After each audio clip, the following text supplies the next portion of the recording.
Come friend, now lend me an ear, for a tale of Victor the Weird. He went on an adventure with he, him, and himself, and also his mighty fine beard. Now gather round, I'll tell you about this mighty beast. He may look as human, as mere as you, friend, but soon your eyes will feast upon this marvelous creature with many body parts. His one shirt may fool you, but what if I told you his chest had 4 red hearts? One mouth but 1,000 voices, one mind and limited choices. 2 handsome dice, 2 handsome dice. The audience rejoices. He's going to play D&D with him, himself, and he. Those are his pronouns, it's really profound. It's time for D&Me, featuring Victor and Victor and Victor, and Victor and Victor and Victor, and Victor and Victor and Victor and Victor and Victor and Victor. One knows who knows how many repeats. So come and sit down in an empty seat. It's time for D&Me. 2 eyes, 4 cheeks, 2 souls on his feet, 2 hands for reading and foes to defeat, 1 tongue, 2 lips through which to speak, but just one but. Hello, I'm Victor Rivera, and welcome to D&Me, where I play with myself. I play D&D with myself. And welcome to episode 14. We made it! Boy howdy, today has been a day.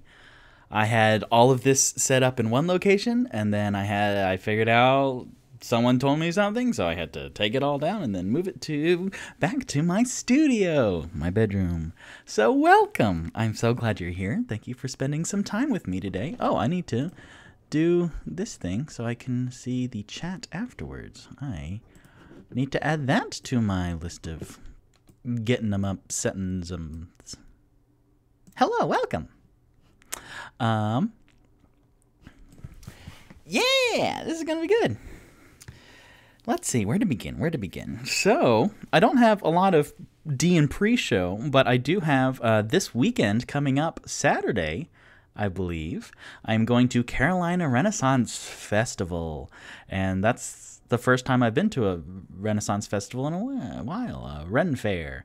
I went to Georgia's a couple years ago, but I went by myself, so this time I'll be going with family. So if you're going to be anywhere near Carolina Renaissance Festival, come on down Saturday.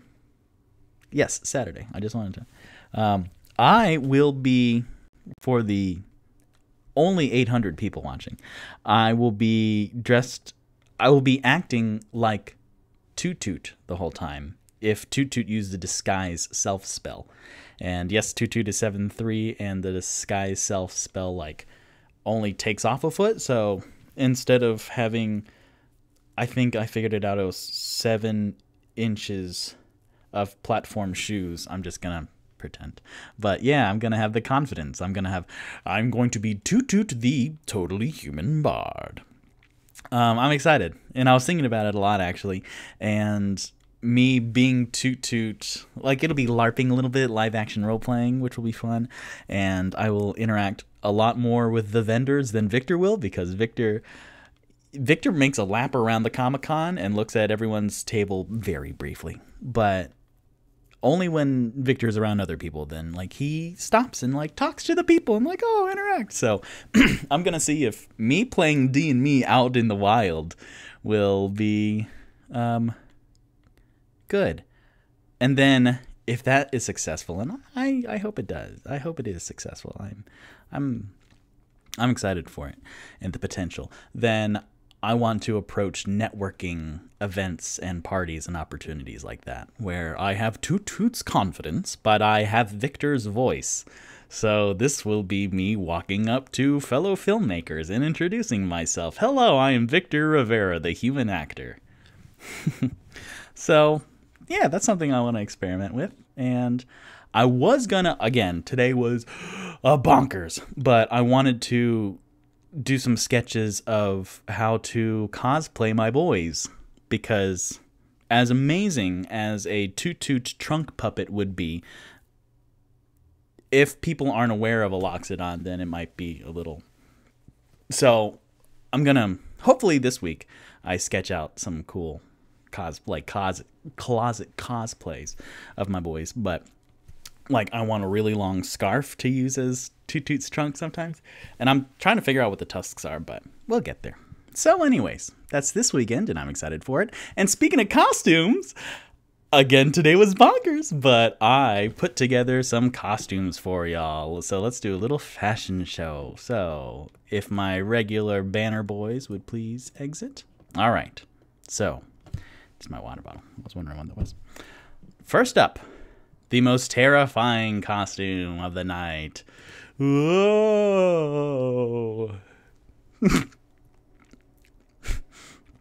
It's Tipsy with a little silver name tag. It's very funny. Let's throw my winter wear Tipsy up there. Yeah, that's just good stuff. And then I was thinking about it, and I was like, wait a second. So everyone has a costume except for Waddles. Waddles was Scrat for the Ice Age, and y'all, I have some Ice Age monstrosities coming up. But I was thinking, oh, he didn't have his own bespoke costume. So instead of Mickey Mouse, then I wanted to do this. And then you could look at it and go, oh, he's Remy from Ratatouille. No, he's Nathan Lane's character from the 1997 Mouse Hunt. Hence the mustache.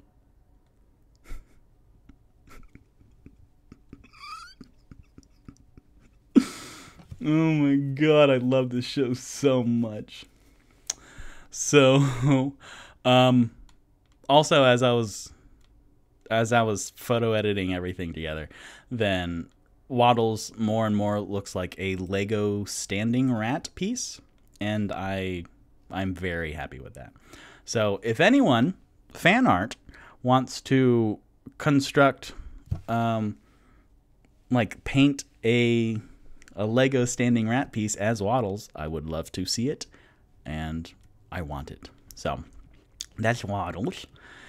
And then Toot Toot. So, again, Toot Toot in the last episode, in episode 13, Dean Spooky, was dressed up, and my photo editing skills was very accurate for this one.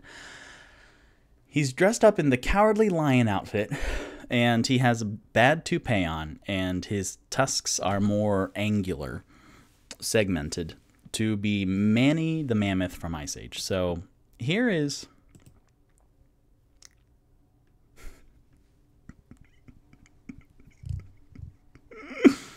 Oh my god. So that's Toot Toot. As a visual reference, if you don't remember what Manny looks like, that's Manny.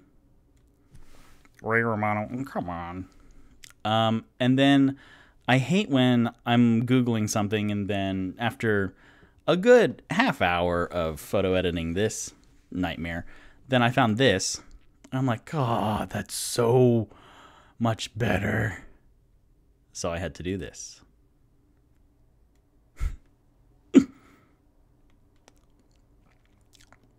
Y'all, I'm getting paid to do this show. So this is my favorite screen I've ever just of D&Me.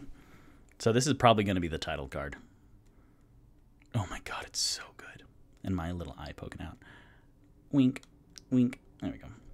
So that's Toot Toot. That's my favorite tableau I've ever created. My least favorite tableau I've ever created is I was thinking about doing the full-on Onyx skeleton thing, and I was going to do...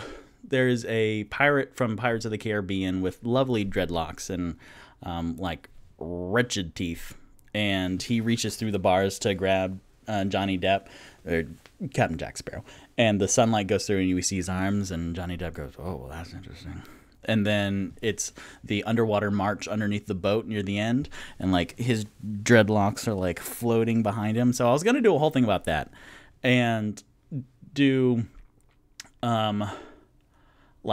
photo edit Onyx as a skeleton, but I ran out of time today. So instead, I am going with the Ice Age stuff, and this is Onyx as the Ice Age baby. No, it's so bad.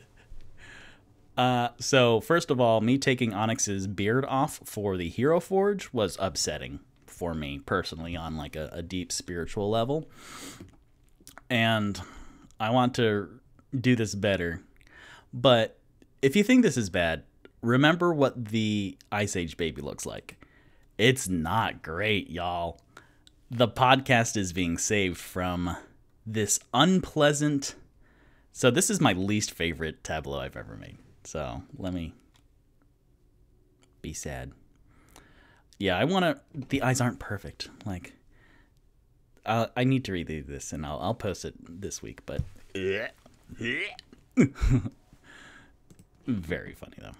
All right. And then... let's see what else. Oh, and then our Rock, our resident magic user. This one turned out very well. So this is Rock as a witch. Nope. This is Rock as a witch. And so it worked out perfectly well for the Hero Forge. He's a little upset because he feels like it's cultural appropriation. And he looks pretty dashing, though. Notice the green highlights instead of Rock's purple highlights. And the fun thing is I was like, hey, if you're a fan of Rock the Purple, the half-orc wizard, bam! On the link tree, I supplied a link for it. So it's under D&Merchandise, D&Merchandise. Under the red bubble, it's Rock's Halloween 2021 Witch Hero Forge. So you click that, you can download that and print it out and buy it. I won't get any money from it, but hey, you know what? Sometimes you just give the people what they want. So that's cool. Yeah. So let me put all my voice back up. And then also... Since I described stuff in the last episode, spooky, another call to action for fan art. If you want to sketch any of that, and I would be glad to feature it and credit you, and I would love that. I would love fan art, people. Give me fan art. So is that all I have? Yeah, let's do it. All right, and then D&' recap for the last episode, episode 13, D& Spooky. So my boys just finalized and notarized and got the deed for Troll Skull Manor, and as they moved in they decided they need beds, so that they bought beds and exchanged some inventory goods, and then they flashed forward a little bit to that night, and then Tipsy was in his room and got his pillow was floating, and then it fell down, and then it got us into episode 13, which was our Halloween episode. So then my boys all got together, and then after a bunch of frights and then running downstairs, then they met a specter. And as the interior of Troll Skull Manor got creepier and creepier and looked more and more like a spirit Halloween, then they discovered some clues about the previous owner and bartender of Troll Skull Manor called Ale. Well, the Troll Skull Manor was previously called Ale Deep, like Waterdeep. And this previous bartender was named Leaf, a sad half-elf that chose the bar over his wife and ended up drinking himself to death. Whoa! So after a very sweet moment, then the boys confronted Leaf and said that it'll take some time, but they are willing to transform the Troll Skull Manor back into a reputable establishment. And Leaf was still and floated over and started picking up the books that he was chucking off the shelves and putting them back. So that is where we're going to resume. Leaf, who is a half-elf version of Stanley Tucci, finally puts all the books back on Rock's shelf in the library and study. And then Rock goes, well, this was quite exhilarating. Quite enough for one night. So if you gentlemen don't mind, I would like to collapse now and pass out. And the boys go, yeah, there was a lot. And they exit, and then they go to their respective rooms. And as they go across the hall into their rooms, then the thick cobwebs on the walls and like the dry ice smoke that is carpeting the floor. As they go through, then like the black light bulbs in the wall sconces change back to normal, and you get a sense that Leaf was throwing up these scary glamours to try and scare the boys out of the Troll Skull Manor. And as they go off to their separate rooms, then Tipsy, as he's going down the stairs from the 3rd floor to the 2nd floor, like every step is one less decal of a spider up on the wall. And when he finally reaches his room, then everything's back to a normal, plain old wooden tavern. And as he steps through his doorway, then he feels a cold rush, as if his back and then his insides are being in a cold shower. And as he like blinks hard a couple times trying to catch his breath, then Leaf, the form of Leaf, escapes him and goes and bends over and picks up the pillow that... No? Oh, the beds are kind of broken, huh? I need to resolve that. So, yep. Onyx's bed is broken in the bottom floor, and then Tipsy's is snapped in half. So Toot Toot opens his door on the 3rd floor going, I forgot about your beds! Here, let me help. And then as they are now downstairs kind of assembling the broken pieces of Onyx bed and then putting the smaller gnome-sized bed. Speaking of which, happy Gnome-vember.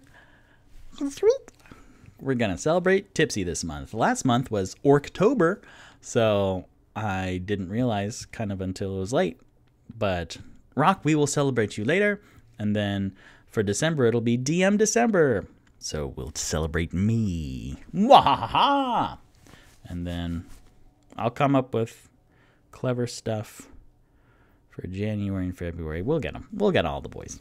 So they go downstairs, and Toot Toot has Mending, which is a cantrip, and specifically Mending.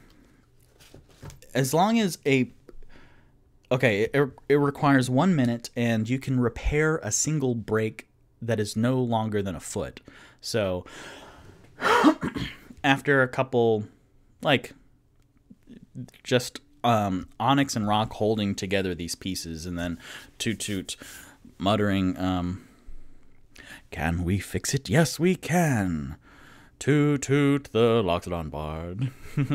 Then he waves his hand over each break, and it takes a minute to heal each one, but they, and you know, it's, let's see, for Onyx's bed, it'll be like an hour and 20 minutes. It's taking a long time.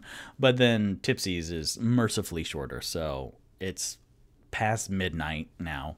And then they all haul up Onyx's bed to the 3rd floor, and then Tipsy's bed up to the 2nd floor, which is just an easy, like,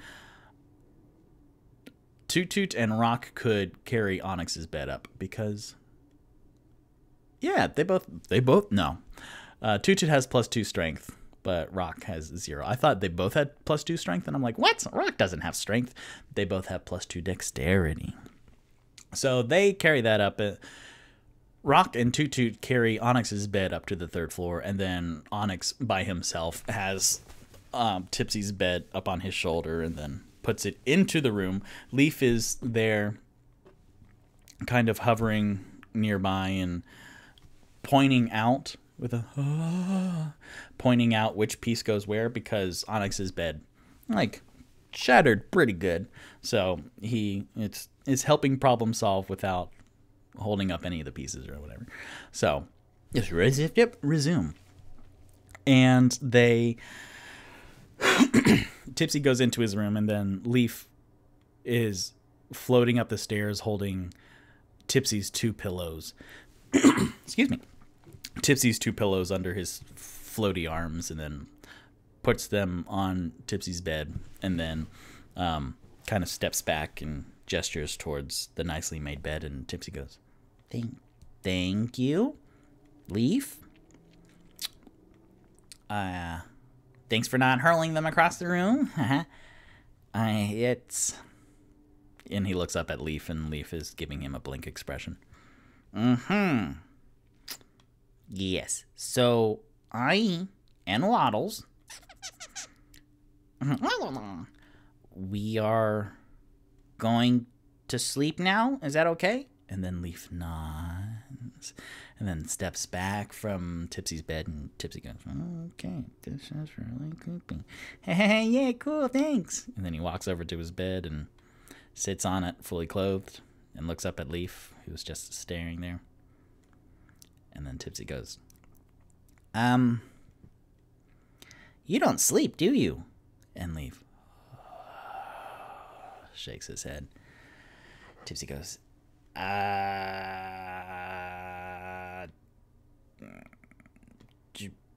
but Leaf, there are so many rooms here. Why don't you choose your own room?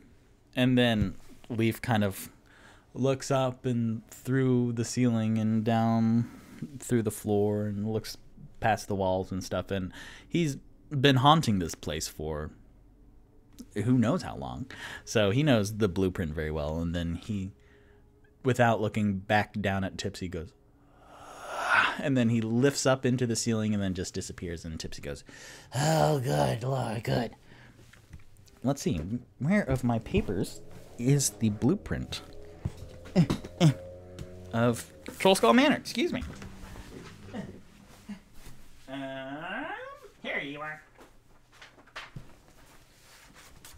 So he will pick a room. And by he, I mean I will pick a room. Oh, okay, of course. That is exactly. It didn't need to take long for that. So Leaf goes away, and then Tipsy's like, okay. Great. And then Tipsy, kind of like a toddler, kind of like Boo in Monsters, Inc. He and then just kind of passes out, fully clothed on top of his sheets, and then Waddles curls up next to his bed. Waddles, for like, well, I have a Waddles stat sheet. Waddles has a -4 strength, so it'll take a while. He has a 2, and then that's a -4 modifier. It'll take a while, but Waddles grabs onto one edge of the pillow and then just drags it backwards, and then eventually gets Tipsy's head on top of it. And then they all go to sleep, and it's very sweet. And then the next day, pause, because I was thinking about this a lot, and the epilogue for episode 12 worked out perfectly, where Tipsy is in his room and then the pillow floats and then drops, and then that segued perfectly into episode 13, D and Spooky. But I was like, you know what, there was something I did want to do at the end of that first day, like in the late afternoon into evening, that I thought about it a lot, and I was like, you know what, this is a scene that I do want, and I thought about it even more, and I'm like, oh, now I'm very excited for it. But it's a little hinky-punk timing-wise, so I consider that if I am writing a novel, then this is, like, I wrote a whole chapter, and then now I can go back and then either add another chapter in that chapter, or this is me going back and editing in a scene. So this is after they went to the woods for the trees, the forest for the trees, which was Spanish Moss Stash's workshop. And then they went to Steam and Steel, which is Kylor and Bruce and Smalls and Bubbles' forge. So a lot of metalworks. So after that, then they all go back to the Troll Skull Manor, and this is like late afternoon now. And Toot Toot goes, all right, I need to return these. And so he holds up 2 iron keys that go to the yawning portal. And he goes, I am going to do that real quick. I'm going to pick up, I don't have a tinderbox, which is ironic because I have 5 candles. And what's the good of it if I don't have any fire magic, or if I don't have a ding-dong thing that lights candles? And who needs candles? candles, like, spooky and Halloween stuff. And then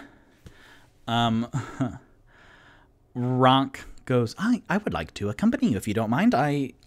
It's very dusty in here, and I would prefer not dust. I have a bit of seasonal allergies, so the dust will make me sneeze. Ad infinitum, forever, until we sweep everything, so I need a broom. You two, would you like to come? Oh, and Tipsy is not here, and Onyx, what? Were you paying attention at all? To who? Okay. Toot Toot, I think we are good to go. It seems as though, Rock. Let us go. And then they go off into the afternoon, late afternoon. And they look around for a little bit. Let's roll to see. Let's see. Well, Rock has the map, so that helps. And so he's looking at it. Let's see. Survival? Yeah, I say this is still survival for both of them. So, Rock +1. So, 7 + 1, that's 8. And then Toot Toot +2, 7. All right. If a dice rolls the same thing twice, then I change it out. Either that or I didn't shuffle it? Well, I can't do that. I didn't. What is the right before you roll a die? What's that called? Shuffle? That's not right at all.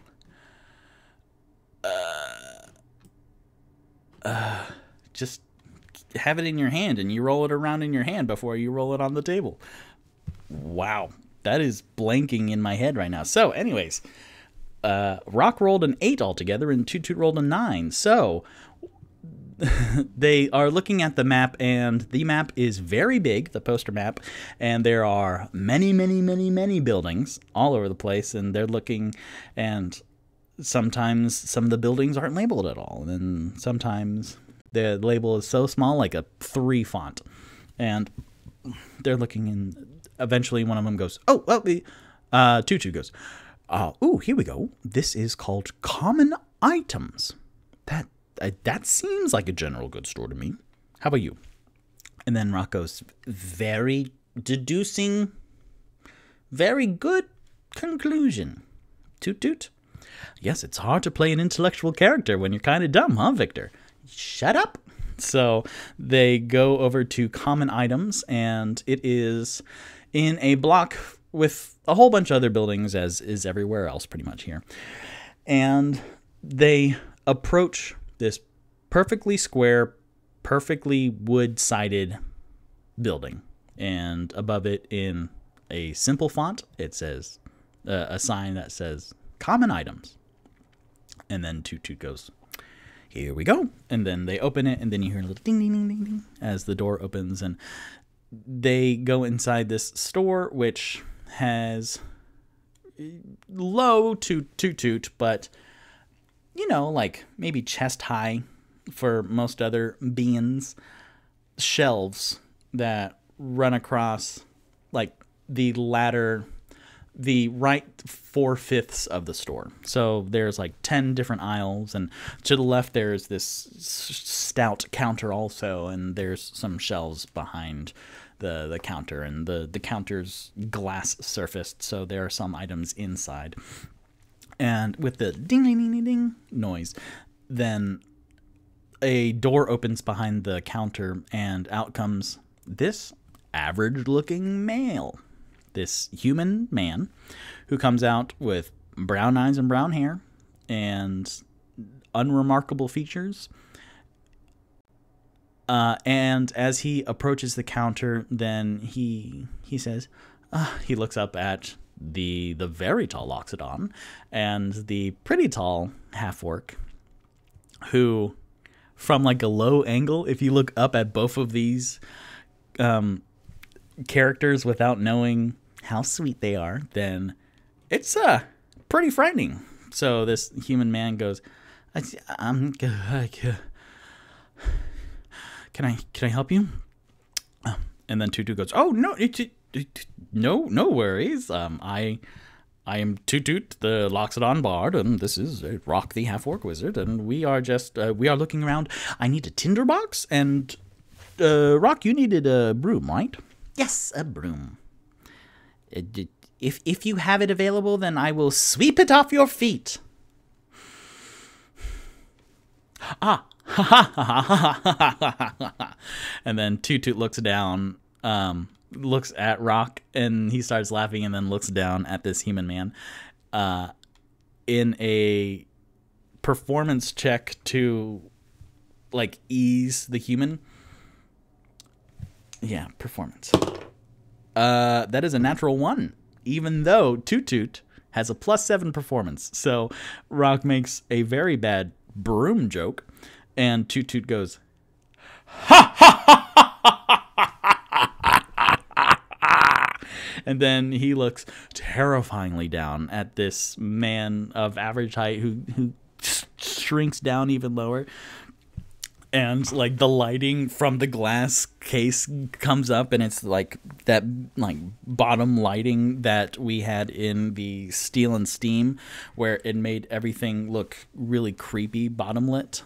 I don't know if anyone knows about, like, the importance of lighting, because if it's from bottom lit, it looks very evil. Let's see if I can... Oh, this will be cool. All right. I wanted to do this for the intro of D and Spooky, but all right, because it's bottom lit, then it makes my eyebrows look a lot creepier, and like having this cheek definition just shadows, and it like distorts my features a little bit actually also. But if it's like normal lighting, then there's a very cool picture also of the Abraham Lincoln memorial, where they have it top lit and then bottom lit, and Abraham Lincoln's like, emancipation. So Toot Toot is now bottom lit horrifically, and like with his tusks, which there's carvings in them, and it looks, there's this phobia of like small little holes, like honeycomb or like acid eaten metals and stuff, and it's pretty, pretty scary looking. So that has like that effect on the trunk, on the tusks, and then his trunk's kind of just wobbling back and forth with his laughter, and like you can see all of his teeth, and it's not a good look. And so then the human like completely hides behind the counter and just go, the tinder box is in the glass case because we don't want people to burn this store. Please don't burn this store. And then the broom is on the back wall. And then Toot Toot goes, oh, I'm sorry. Here, let me just, we are going to look around to see what else we can buy, because we need more to, Rock, can we just move? And because Rock's just standing there going, ew.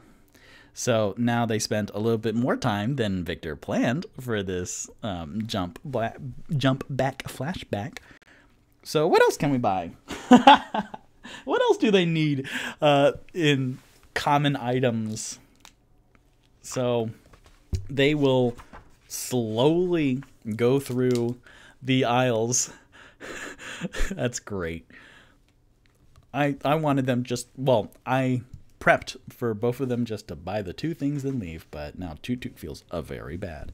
No weapons, but there's a whole page called Adventuring Gear. So I will say that this general goods store has any of these general goods that, hey, okay, so they're going through the aisles, and then Rock comes across some that have like papers and writing utensils and journals, and then he goes, oh, I need magic ink. Let me see if there is magic ink here. There is ink, 1 ounce bottle. I have one of those, and then an ink pen, but no magic ink. Oh, very well. What else is there? Arcane Focus. Ooh, well, okay. Magic-wise, I have... I retyped my inventory sheet, so it's a lot cleaner instead of the chicken scratch that I had for a while. Let's see. Rock has... Does he have a magic thing? I have a component pouch, which I need for my spells. Component pouch. Do I need an arcane focus? I do not need an arcane focus. Backpack. Ball bearings. Candle? Do I have a candle? I guess I'll get some candles. And then Tutu goes, great, I have 5 candles. Well, what do they need, though? Because this is very silly. Sprig of mistletoe? Well, it's past. It's like, it's... And then...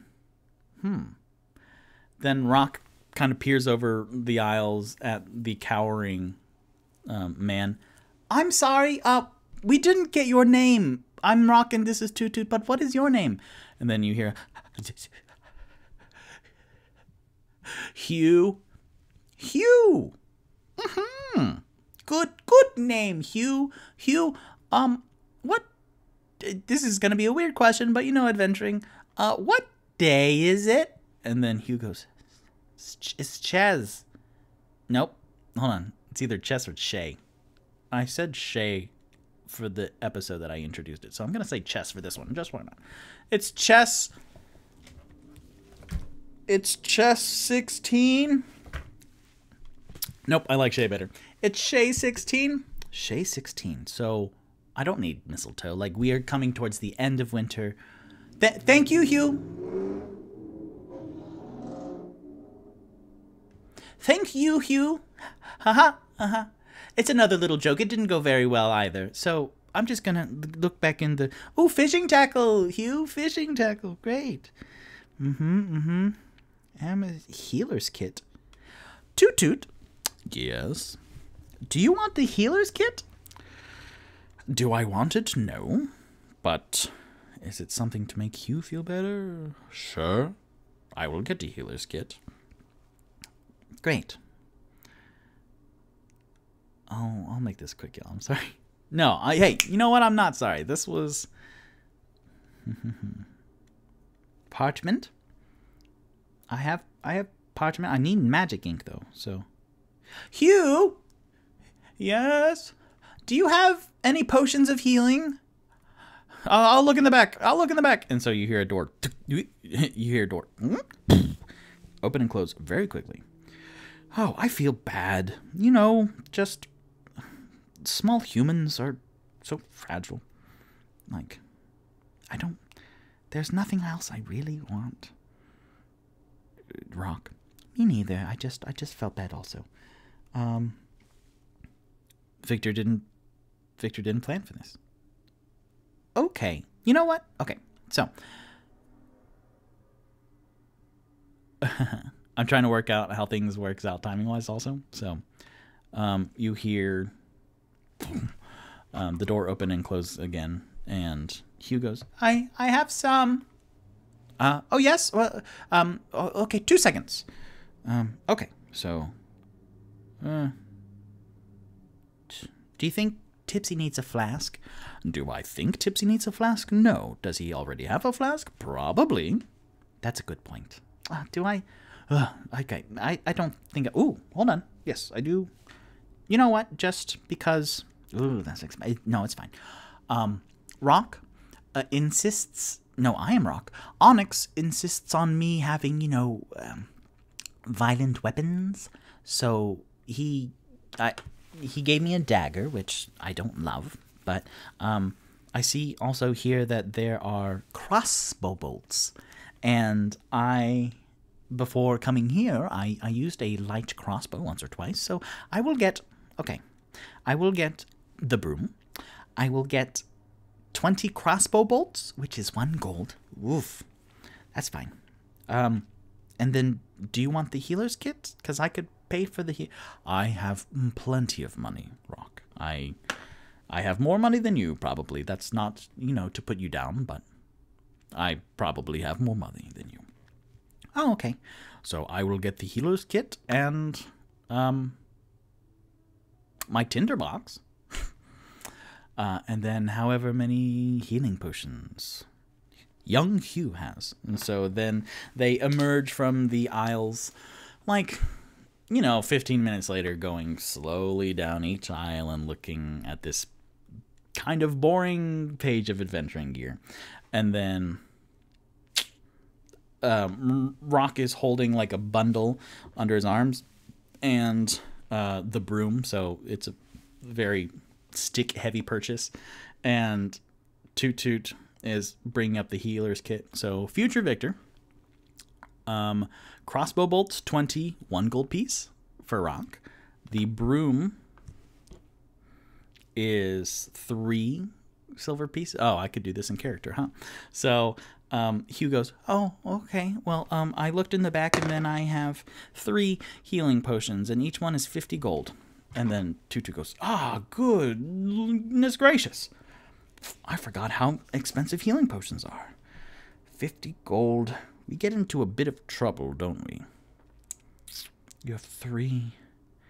You know what? If I buy these... Okay, Rock. If I buy these, do you think Tipsy and Onyx would chip in, like, 50 gold? Or, well, 150 gold divided by 4. Do you think they would do that? And then Rock goes, I think they have some, so let's just buy 2. I will pitch in 50 gold, and you will have 50 gold. Well, I don't want to leave the other one. Okay, great. Hugh, hello, Hugh. We will buy all 3 healing potions, and then this healer's kit, and then 20 crossbow bolts, the tinderbox, and the broom. All together, please.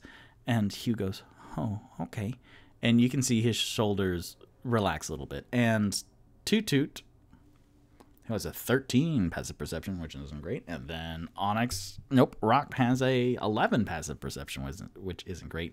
You know what? I will, though, do Toot Toot is watching Hugh very carefully just to make sure that he is calmer. So he's going to roll an insight check on Hugh. Inside 16 plus 3. That's much better. So Toot Toot is putting down the healer's kit and then helping Rock with the 20 crossbow bolts. And Toot Toot grabs... It's like bundles of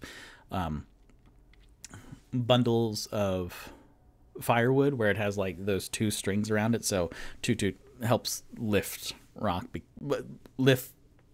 helps lift the bundle because Rock is very weak. And then the broom, and then the 3 healing potions. Like, Toot Toot helps put them all together, and then he looks up at Hugh, whose shoulders have lowered, and he's taking, like, breaths. But Toot Toot is noticing with his 19 insight that Hugh is, like, not making eye contact with either of them, which Toot Toot suspects because they're big scary boys. But also, like, as Hugh brings out like this little journal and a notebook and then a quill and is starting, an ink pen, because that's a thing that there is in this world. So he brings out an ink pen and is starting just to write down the totals of the purchases and is moving things aside and totaling the gold. Then Toot Toot notices that Hugh's arms are hairier than you would think. Like, it's just thicker, like Robin Williams kind of arms. And then he looks up and then notices that Hugh looks like he's sweating a little bit, but it's more of just like a natural sheen. And Hugh is like kind of sporadic, looking behind the counter for the keys in order to open the glass case. And you can see like this little pearlescent, very slight rainbow effect on his forehead and like on the corner of his temple. And then also Toot Toot is noticing like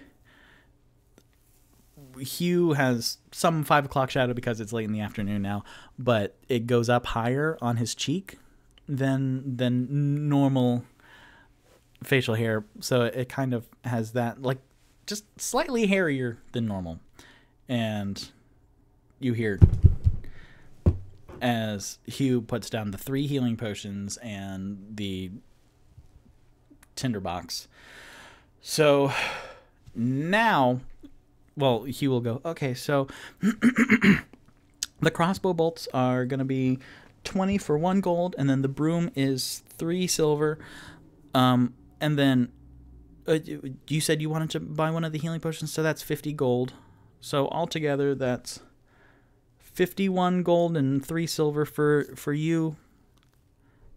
And he doesn't say rock or half-orc or wizard.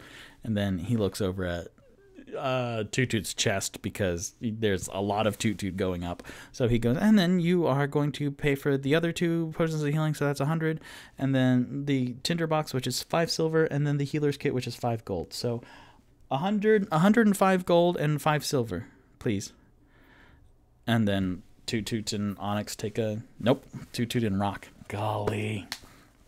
Toot Toot and Rock take a moment to gather their coin purses, and then write that down, which I'll check the math tomorrow when I rewatch this, because I don't trust it when I say it out loud, because I'm dyslexic. So any of those numbers could have been reverse. So great. So now they have the canonical broom, and then tinderbox, and excuse me.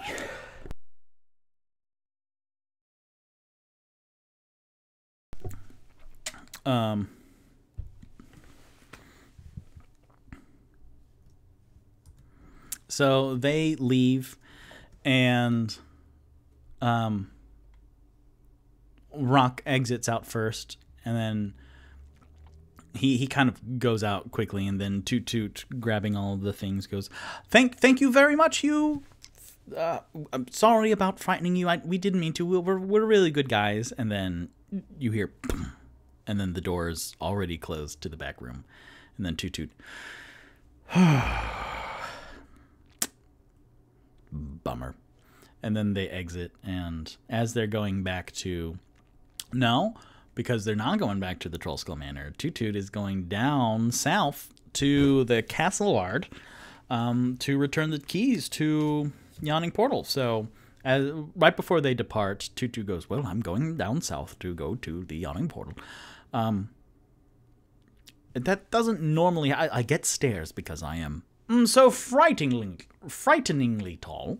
But from the way you were describing it earlier, Rock, that seems like maybe a common occurrence for you and your kin. And then Rock, who's holding... he's like adjusting the bundle of crossbow bolts, and is tugging at his... What was it? Horn? The horn of the saddle, and is kind of just fidgety a little bit. Goes, yes, half-orcs often get that reaction. But, you know, as you said earlier, Toot Toot, that is not who I am. That's just my outward appearance. And then, if Hugh gets to know me, then he will know that I am, you know, good. But, well, except for carrying very incriminating crossbow bolts, I should take these back to the Trollskull Manor pronto. I don't feel comfortable doing this. And then he will cast, as he's holding onto his horn of the saddle, then he casts he concentrates a little bit, and then these purple bands like wrap around him, so that he casts mage armor on himself, even though they're just a couple blocks away from the Trollskull Manor. Then he cast mage armor in the last episode, and mage armor lasts, I think, like 8 hours. So I know it's like backwards reverse engineering, but you know what? No.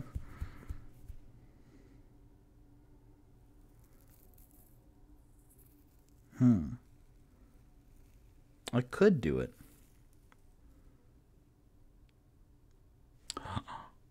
This is interesting too. So, Rock cast Mage Armor in episode 13. I thought about him doing Disguise Self, but he just talked about how, like, he's not that. And then also Invisibility. No, okay.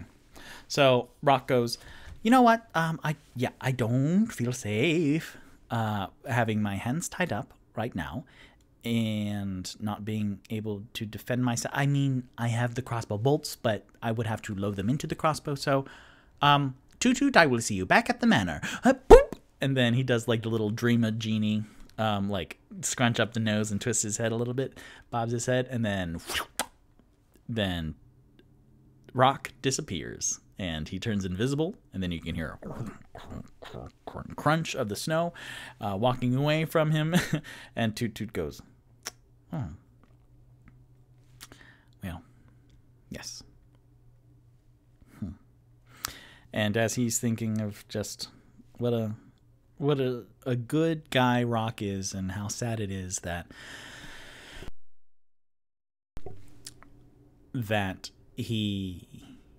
the world is so judgmental of him from the get-go, then we will go back for a mini episode, a mini scene of Tipsy and Onyx just waiting around in the manor, because I have notes written down and I'm like, oh, those are very funny and I want to include those. So Tipsy and Onyx are waiting for the beds to be delivered from the trees, from the forest for the trees. And they have the front door open, and Onyx is just kind of sitting crisscross applesauce in the front doorway and feeling the cold and the snow kind of hit his face as the cold comes inside the manor. And Tipsy, bored, is making dust angels in the bottom floor. And he's just, I am so bored, Alex. Like, what are they doing? I wasn't listening. I don't know. Oh, so we'll just wait here for the beds to come. And when did they say it'll come? I don't know. Today? Hopefully. Because I can't sleep like this. And then while he's lying on the floor, he just closes his eyes and crunches up his face. It's dusty down here. And then Onyx turns around. Oh, yeah, it is.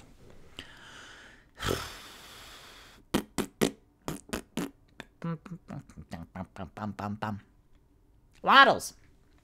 Yeah, what can I do for you, bud? And then Tipsy takes out Waddles from his pocket. And Waddles. I don't know. I have nothing. This is so boring. Wait a second. So, we're waiting for we're waiting for beds and the giants to come back. But tomorrow, I imagine, when we get settled, that we would do even more shopping, which is gonna be great to listen to. But I have some things I want to do.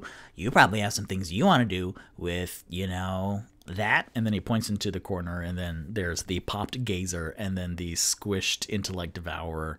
Yeah? And then those? And he points towards Onyx, who, sticking out of his backpack, are the femur and the 6 troll leg bones. And then Onyx, who is sitting crisscross applesauce in the doorway, had a small burlap sack, like a medium burlap sack, and then you pretty much hear like that noise because he turned the bag upside down and is now playing with the phalanges and the metatarsals of the troll's foot that he took apart. So he even has those tiny bones, like foot bones, and he's messing with them and just putting them in different patterns and stuff. And Tipsy goes, you want to do something with that? And then those bones, do you, I can kind of guess the answer, but do you like hides? And then Onyx goes, and seek? No, hides, skin, not my skin. I'm still using it. And not like when Rock was propositioned for his purple skin from that creepy other gnome, Gnome-thember. But like, do you like hides? Yeah, I love hides. I love trophies like that. Like, I love bones and like skin and stuff. And then Onyx turns around and he kind of takes his backpack off and go, Okay, so check this out, actually. and for one of the first times you see Onyx kind of poke up and like have some energy and sprite to him, and he rummages around in his backpack and then he goes, Okay, so this is, so you see these, and then he points to his beard, and it's peppered with vertebra, and some strands of his braided beard have like 2 or 3 vertebrae on them, and it's kind of this macabre wind chime going on of him. And he goes, I have a bunch of these. and he moves his hair back and forth, like his dreadlocks in the back, and then you can hear the clatter of even more back there. I have those. I have. Do you know what an arrowhawk is? This is great. And Tipsy's like, no. Is that like you shoot it from a bow? No, this is what an arrowhawk is. And then he takes out this very Jim Henson's dark crystal. Jim Henson's dark crystal, like those kind of vulture looking guys. So it's this long avian skull with like this serrated almost beak that goes back, and so he pulls out that whole skull. Yeah, I have this. And then he takes that out, and then this light.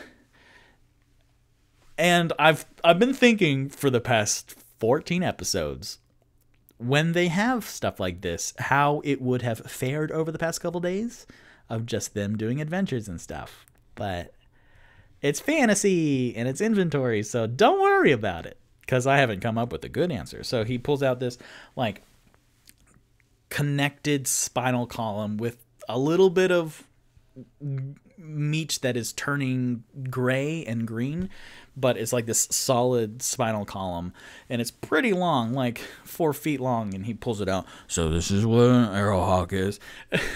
I love this. Is great for Onyx because this is the first thing he's cared about. So he puts it down and like arranges the things on the dusty floor of the tavern, and then check this out. he pulls out what looks like a bedroll, but it's of feathers and skin, and he goes like he unfurls it like a carpet, and then out comes like a couple different legs of this arrowhawk skin rug, and he lays it down, and it has 6. Let me remember what an arrowhawk looks like. Let me spell arrowhawk right, because I think it's like Avatar 4 wings. Yeah, okay. So he furls it out, and like 4 wings, 2 pairs of wings unfurl, and like enough skin that goes around legs, and then he positions everything out on the floor. So this is an arrowhawk. That's an arrowhawk skull, and this is an arrowhawk vertebra, and this is the hide of an arrowhawk. And then he steps back and like smiles and kind of wipes his mouth a little bit because of a little bit of drool, but he's just really excited. And his hands, again, if you haven't picked up by now, Onyx is not a clean boy, so like his hands have that kind of meat that's been in the fridge for too long, so it kind of has that fat separated and then like congeals, so kind of like that. And then I have another femur that I got beforehand, and then the 6 troll leg bones, and then the gazer body, and then he hurries over and picks up the gazer body and puts it next to the arrowhawk.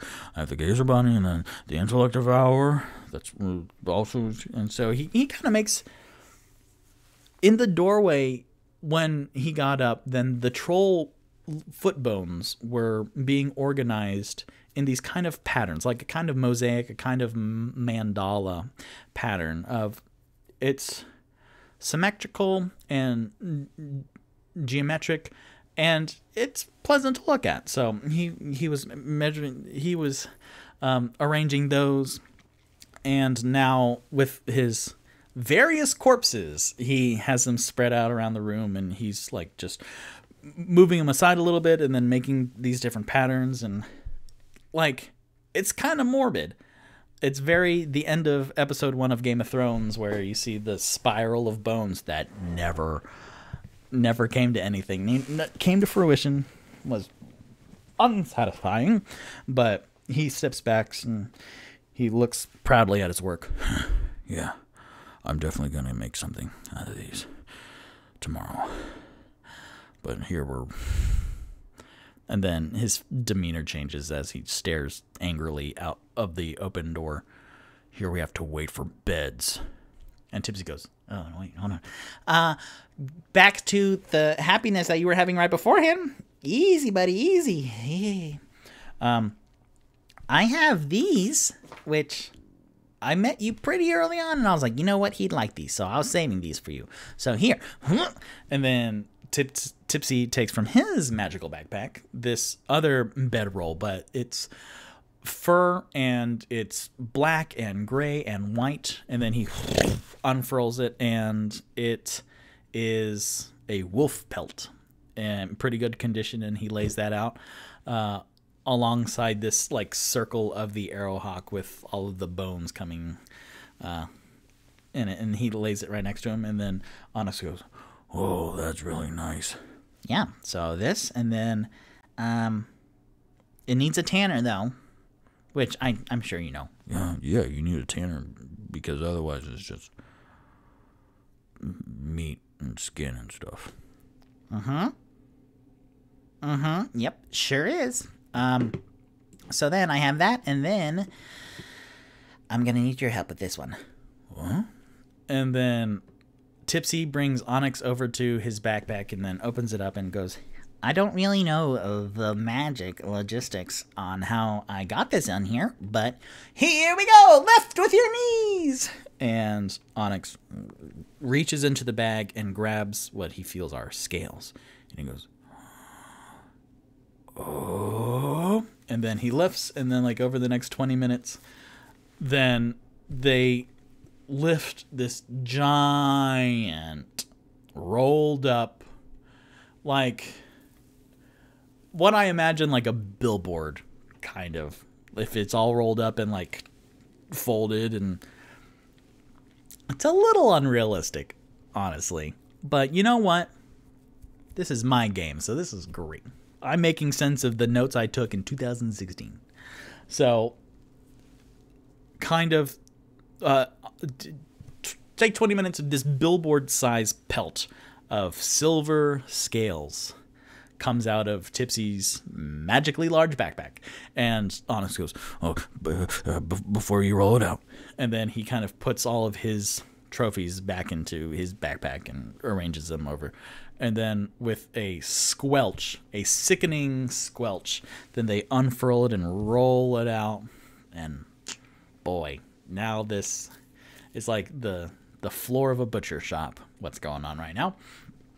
And they unfurl the whole thing, and it is this like side hide of a silver dragon. Just, it takes up the whole bottom floor tavern. And then Tipsy, who they like finish it up, and you can see like the different gradient in it. And then Tipsy saying through his elbow, because he's like holding his breath because it smells so bad. Yeah, so this is a silver dragon hide. I think we can do some cool stuff with it. I'm gonna roll it back up now, because it stinks. And then Onyx is like, hold on, let me just, for like, it's beautiful. Yeah, it's pretty cool, huh? Wow. And you're just gonna give me the wolf pelt and then some of this? Yeah, what are friends for?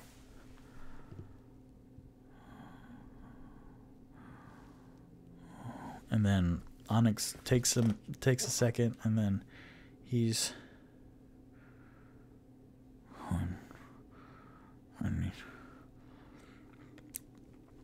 Hold on. And then he rushes over to.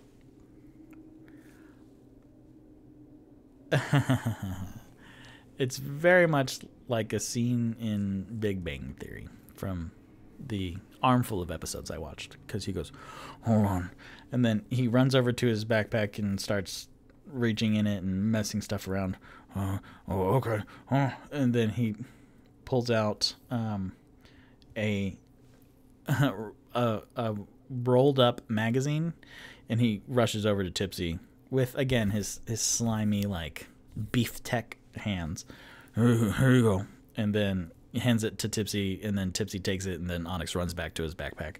And then Tipsy unrolls it, and it is a Play Witch magazine.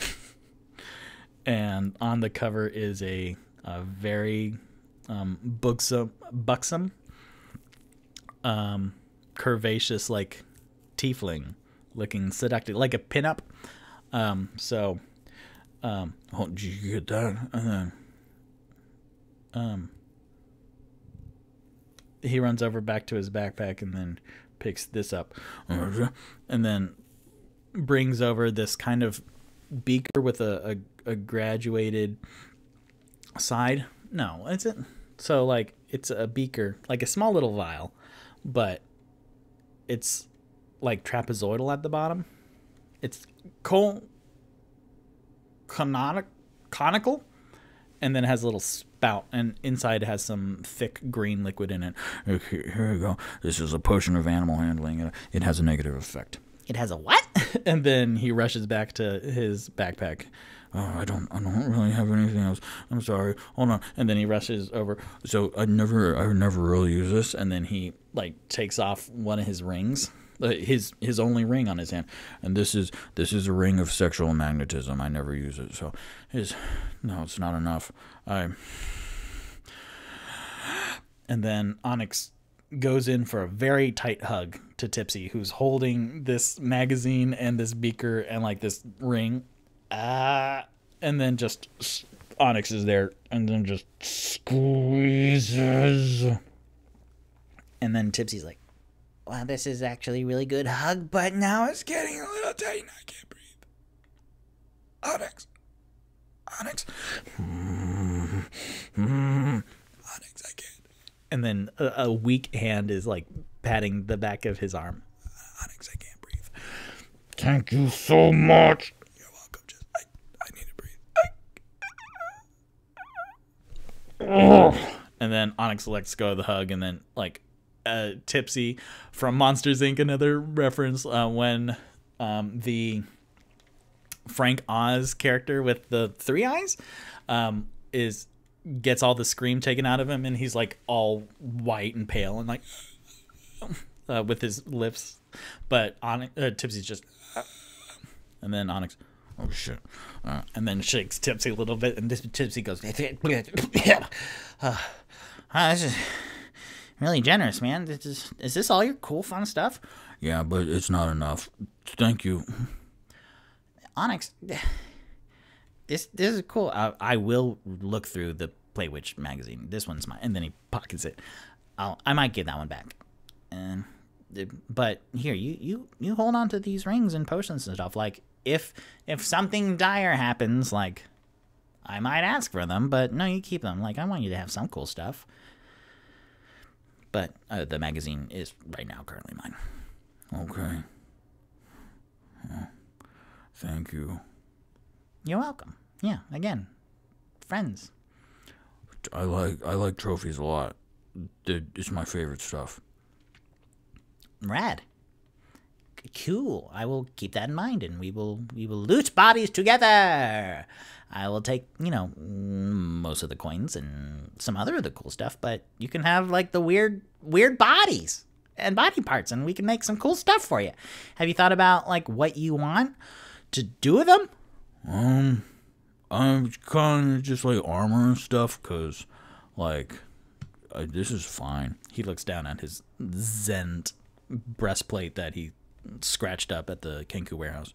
It's fine, but like, it doesn't really fit my whole look. Like, I like the bones and stuff.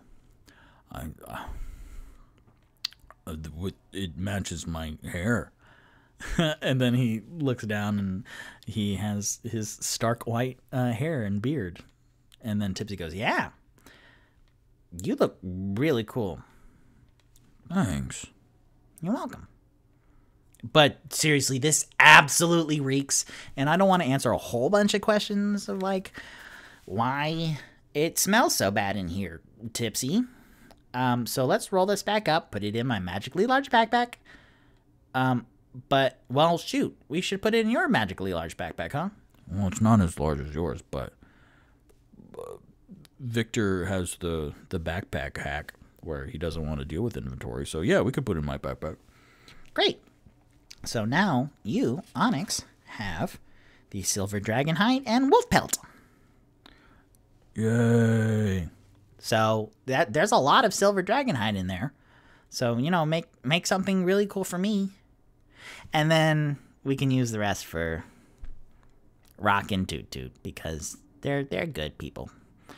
We could have like matching jumpsuits. The first time Onyx really says no to anything. I'll think about it. Matching jumpsuits. And some for Waddles. Waddles, you can have like 3 scales and that'll cover the whole you. Yeah, that'd be really fun. Oh, adorable. So, interesting. I didn't think Onyx would offer all of his fun stuff because I have in my inventory, I have different categories, which is outfit/armor, general, weapon, magical, potion, fun, and recent. Because me reading an inventory sheet, like I start from the bottom up to see what was the most recent stuff. So like I'll read Onyx's stuff out loud. So outfit/armor is white fur-lined winter outfit and mittens and pants and layers. Zent breastplate. General is backpack, belt pouch, small leather coin pouch from Volo, water skin, bedroll, mess kit, tinderbox, torch 10, ration 10, rope 50 feet, hunting trap, weapon ice anchor 4.5 feet tall, dagger 2, hand axe 2, something else.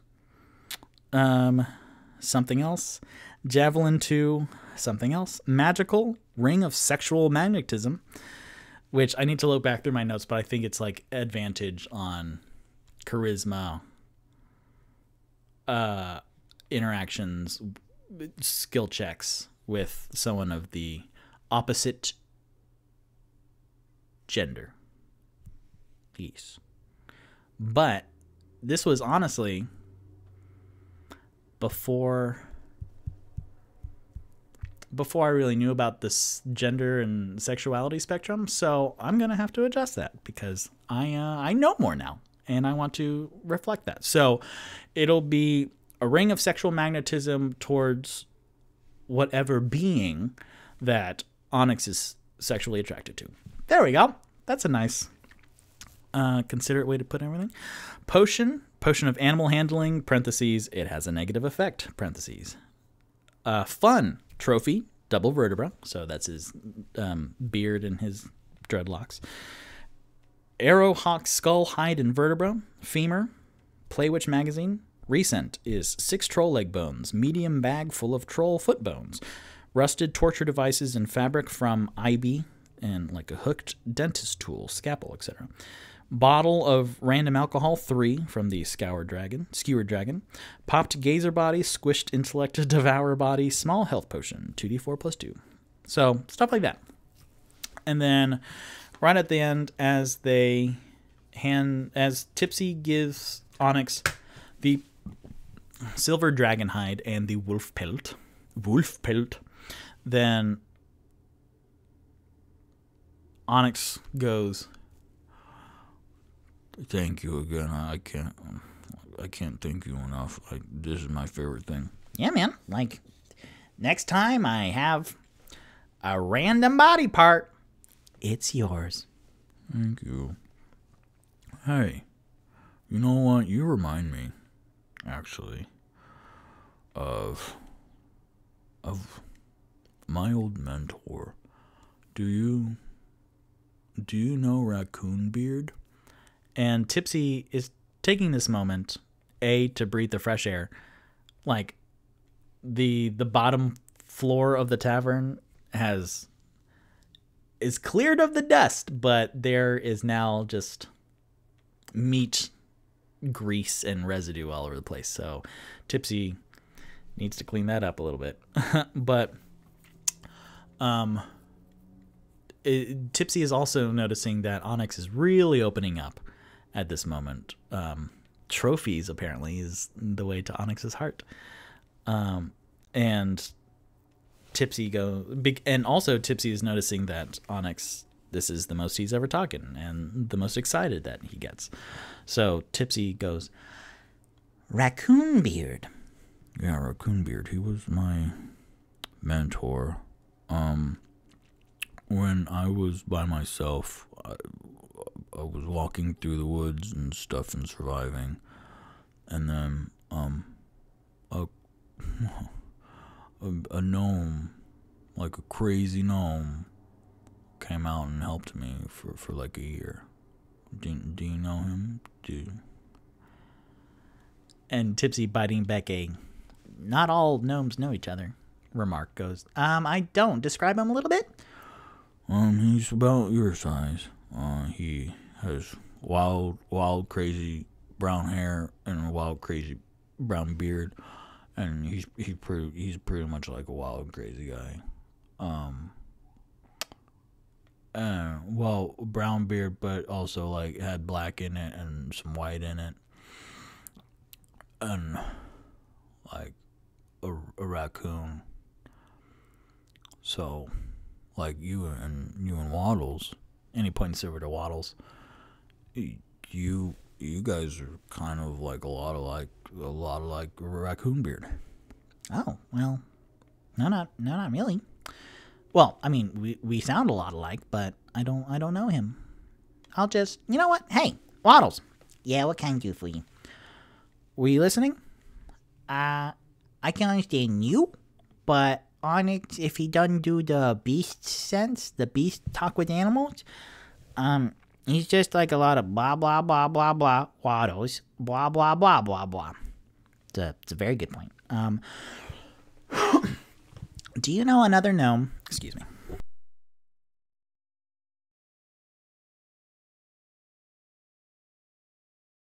Do you know another gnome named Raccoon Beard, and he has a raccoon and a beard?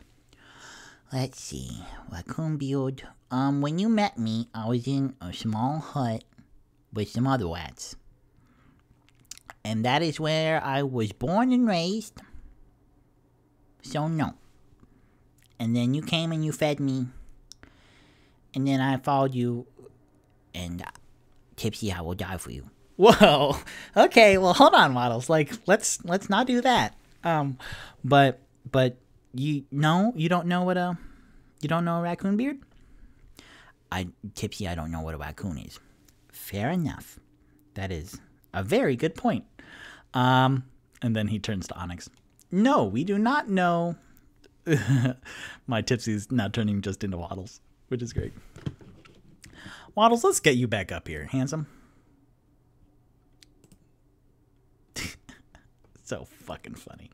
What a great called garden path sentence where I made y'all think. So in terms of, okay, I'm going to dissect a joke right now, but a garden path sentence is where you lead someone down like the expected way that a sentence goes. And then at the last second, like you do a sharp right turn. So the fact that I had Waddles in a little chef's hat and then just the zeitgeist knows a rat with a chef's hat is Remy from Ratatouille. And then just a hard right turn into Nathan Lane's character from the 1997 movie Mouse Hunt. Anyways, why did I do that? Oh, Waddles. Because Waddles is precious. So, Tipsy turns to Onyx and goes, we do not know a raccoon beard. When's the last time you saw him? Well, I spent about a year learning under him, and that's why I'm really good with like nature and survival and wisdom stuff. But in animal handling, I have a +4 and I have proficiency in animal handling. Well, shit. And then he looks down at Waddles and gives him a thumbs up. And then Waddles looks back at the meat grease stain of all of the animals they have killed so far. And Waddles throws up a little paw of like, Yeah, man. so Onyx goes, yeah, he taught me, like, we spent a year together, and then he disappeared. He disappeared? Yeah. A lot of people in my life tend to disappear or run away. So, and then he makes vulnerable eye contact with Tipsy. And then Tipsy's taken aback, actually, because this is a lot of Onyx, the creamy nougat center of Onyx. I have no intention of leaving you, bud. Like, I'm as far as I'm concerned, I'm stuck with y'all. 'Cause y'all are a good group. Thank you. You're welcome. But yeah, he left me. All I found of him was this. And then he takes out from his pocket, not from his backpack, this piece of parchment that has been folded up 1,000 times over. Folded and unfolded. And then Onyx very carefully hands it over to Tipsy. And it's not like it's going to fall apart, but there's a lot of emotional value and attachment to it. And then Tipsy gets it, and it's this piece of paper. And on it are these symbols, maybe 25, 30 different symbols in an undistinguishable language that Tipsy doesn't know. He looks down at it. These orange symbols that are more hieroglyphic than actual written language. And he looks over it and he turns the note over, and then he goes, Did Raccoon Beard write this? I don't know.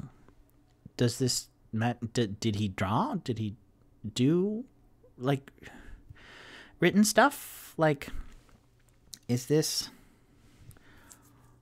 I don't think he could write.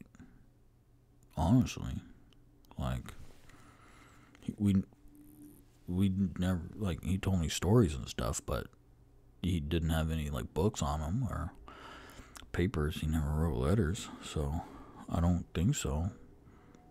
And you've never been able to like figure out what this is? No. But maybe you know. Is it written in dwarf? Or I'm a dwarf. Is it written in gnomish? And then Tipsy squints at the symbols, and they are unchanging. And he goes, It's not gnomish. Well, we'll ask one of the smart guys when they come back. 'Cause Rock, I think he's a big old nerd, so he might know. Oh, okay, that's a good idea. I'm full of them, boy. Okay. and then you hear from behind both of them, and then they look, and then Woodrow is in the doorway. Woodrow the Woodwode, and he's waving his stump arms around, excited to see his new friends. And then he turns around and kind of like airplane gestures. Oh, we'll say that the meat grease kind of just dries up because I don't want to deal with that. No, we'll say, okay, so Woodrow, like, with the glowing sticks in airports, like landing strips, like, waves his club and his shield backwards. And then he steps backwards. Bad. And then there is a cart outside with, instead of 2 horses, it's 2, like, is it scrimshaw? No, scrimshaw is when something is carved. But what's a little cart that's like, oh boy, I don't know words. It's 2 wheels, and then someone takes it and like runs, and you can get from place to place. I don't know. Not scrimshaw, but something like that. So it's kind of those, but it's almost like a domino effect looking, where it's 4 beds that get increasingly taller on the carriage, on the cart, and then coming in from the snow, carrying Tipsy's bed under one arm, and then Onyx's bed under the other, is this tall, it looks like an articulated tree, but it's not Spanish mustache. It is this 6'3", let's do 6'2", 6'2" being, and its chest cavity is like this trunk that goes down, and then 2 solid legs that are other trunks, and it honestly looks like a robot. So this robot made out of wood is carrying these beds inside, and then you hear some more crunch, crunch, crunch, and in the doorway, after this wooden robot goes in carrying the 2 beds, then you see materialize in the doorway Rock, shivering and holding 20 crossbow bolts and a broom, and he goes, so the beds are, good lord, what is that smell?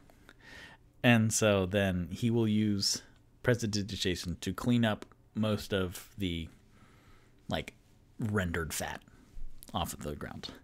So it was not a mini scene, Victor, but that is Tipsy and Onyx during this little flashback. And then rickshaw. Thank you, Mommy. My mom in the chat says rickshaw. Let's see if that is indeed what I meant. Yep, rickshaw. Scrimshaw. See? My dyslexic brain just going, this is kind of the word, and then throws a dart at it. Thank you. So, now, let's see. Now I am going to use the restroom, but we will be back for what Toot Toot returning the keys. So this is great. I'm having a blast. So I'm going to play, let's see, what did I play last time? I don't remember. I'm going to play my theatrical and mocap reel. And then I will see you all in a couple of minutes. So let me be back. Great. Just so you guys know, there's no group sex. Okay, fine, group sex. No. Question! Did you melt all the weapons? Yeah, that's how we made these cool little peace thingies. Oh, Jesus. Okay, Civil War General, you must know how to fight? Sure. Poverty, sexism, social injustice. Now, from where I stand, there's only one thing we can do. Group sex. Right? No. We'll fight then. You'll be the first to die, but I like your enthusiasm. You might die. Thank you for your sacrifice. I am looking for, Brian, he's not here today. Sorry, we can't give that out. You could leave him a note. I think he works again next week. Now,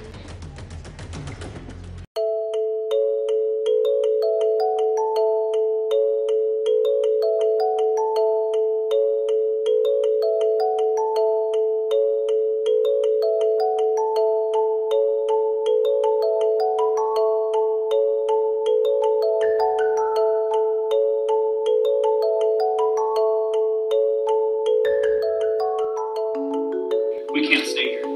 Why not? It isn't safe. You're overreacting. Not this time. Are you scared?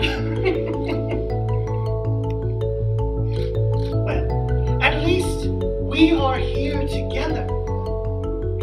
Does anybody know we're here? Did you hear something?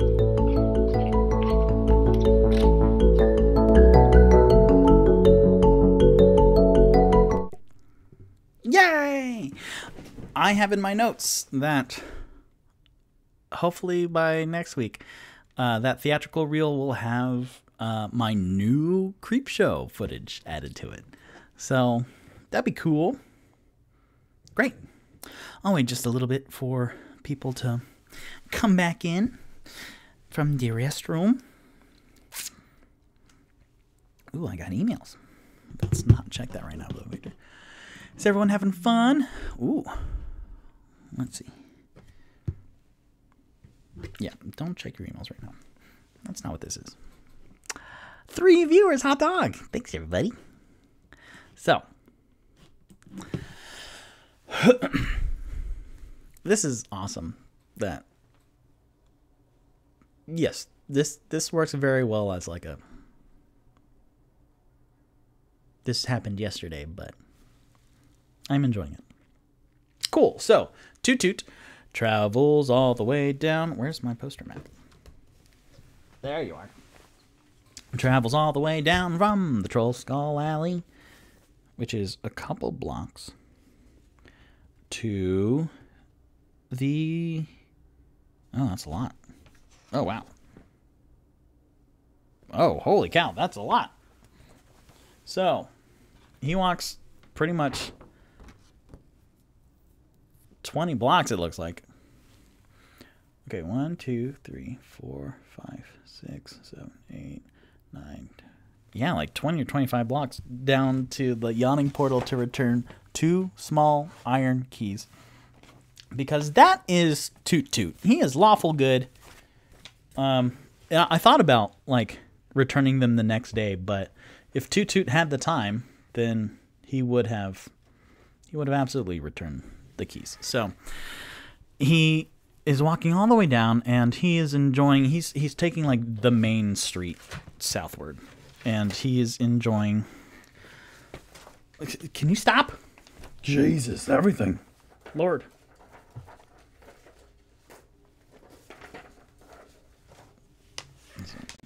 Too many pages. The high road is the big road that goes completely north to completely south. And it's this big wide street. And as Toot Toot's going southward, then he is enjoying exploring around a new place.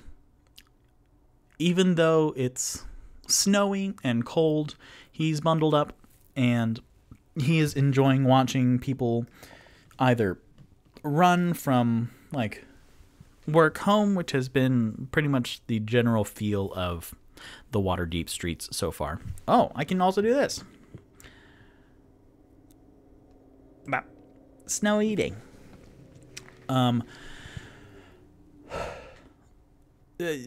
People running from work to home, or people just avoiding the cold altogether. But then also there are little pockets of kids throwing snowballs at each other. And, well, actually, let's see. I threw my poster map exactly where I first put it. So it is...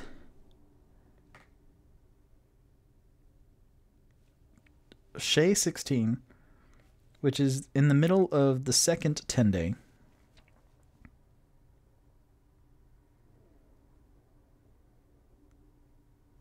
So it's pretty much that Monday, because it's 16, so 15 would have been the weekend if we're doing the 4-day, 1 day for the 10 days. None of that made sense. But, so, kids are enjoying throwing snowballs at... Kids are enjoying throwing snowballs at each other, and there are curious sights and sounds and people. Even though people are really huddled up, then what pokes out from underneath are sometimes horns that curve up, or different colored skin, like just chromatic, like reds and yellows, and tails dragging through the cold and then whipping around the owner's leg in order not to be cold. So he's enjoying that, and then just reading the different signs and looking in through the windows and the warm interiors of just a menagerie of stores on the way down. And he's enjoying himself.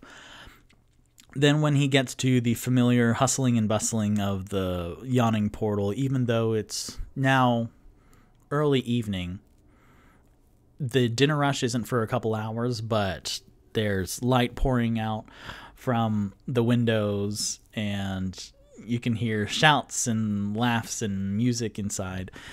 And then he climbs the familiar 5 steps into the doorway and opens it, and inside it's crazy busy, and the 3 stories are filled with patrons and running around, and you can see a couple extra hands helping Durnan, who sure enough is at the bar, and you see Bonnie like pass right in front of Toot Toot, look up and give a warm, familiar smile as she hurries off. The strawberry blonde waitress hurries off to help tables, and even yelling at a dwarf and an elf dancing on one of the tables. She's like, "Get down! Come on!" But as much authority as she has in her voice, there is the, all right, that's pretty fun. And it's just a lot. And so then Toot Toot, grinning just with the life that this new city holds, and the comfort of them having some property here, and not having to worry about paying or anything. Like, he saddles up to the bar and waits, because there's like 8 other people trying to make eye contact with Durnan as he's rushing back and forth. He is doing a very good job single-handedly manning the bar, but Toot Toot is taking note of which people have been here first, and before the new people filing in behind him try to wave over to get their drinks, then when Durnan helped the last person before Toot Toot goes, "Durnan, real quick, here are your keys. I wanted to return them. We have a new property up in the North Ward, if you ever want to visit." No. Durnan says no really quick, and then he's about to go off. "You want something to drink?" Just an ale. That would be great.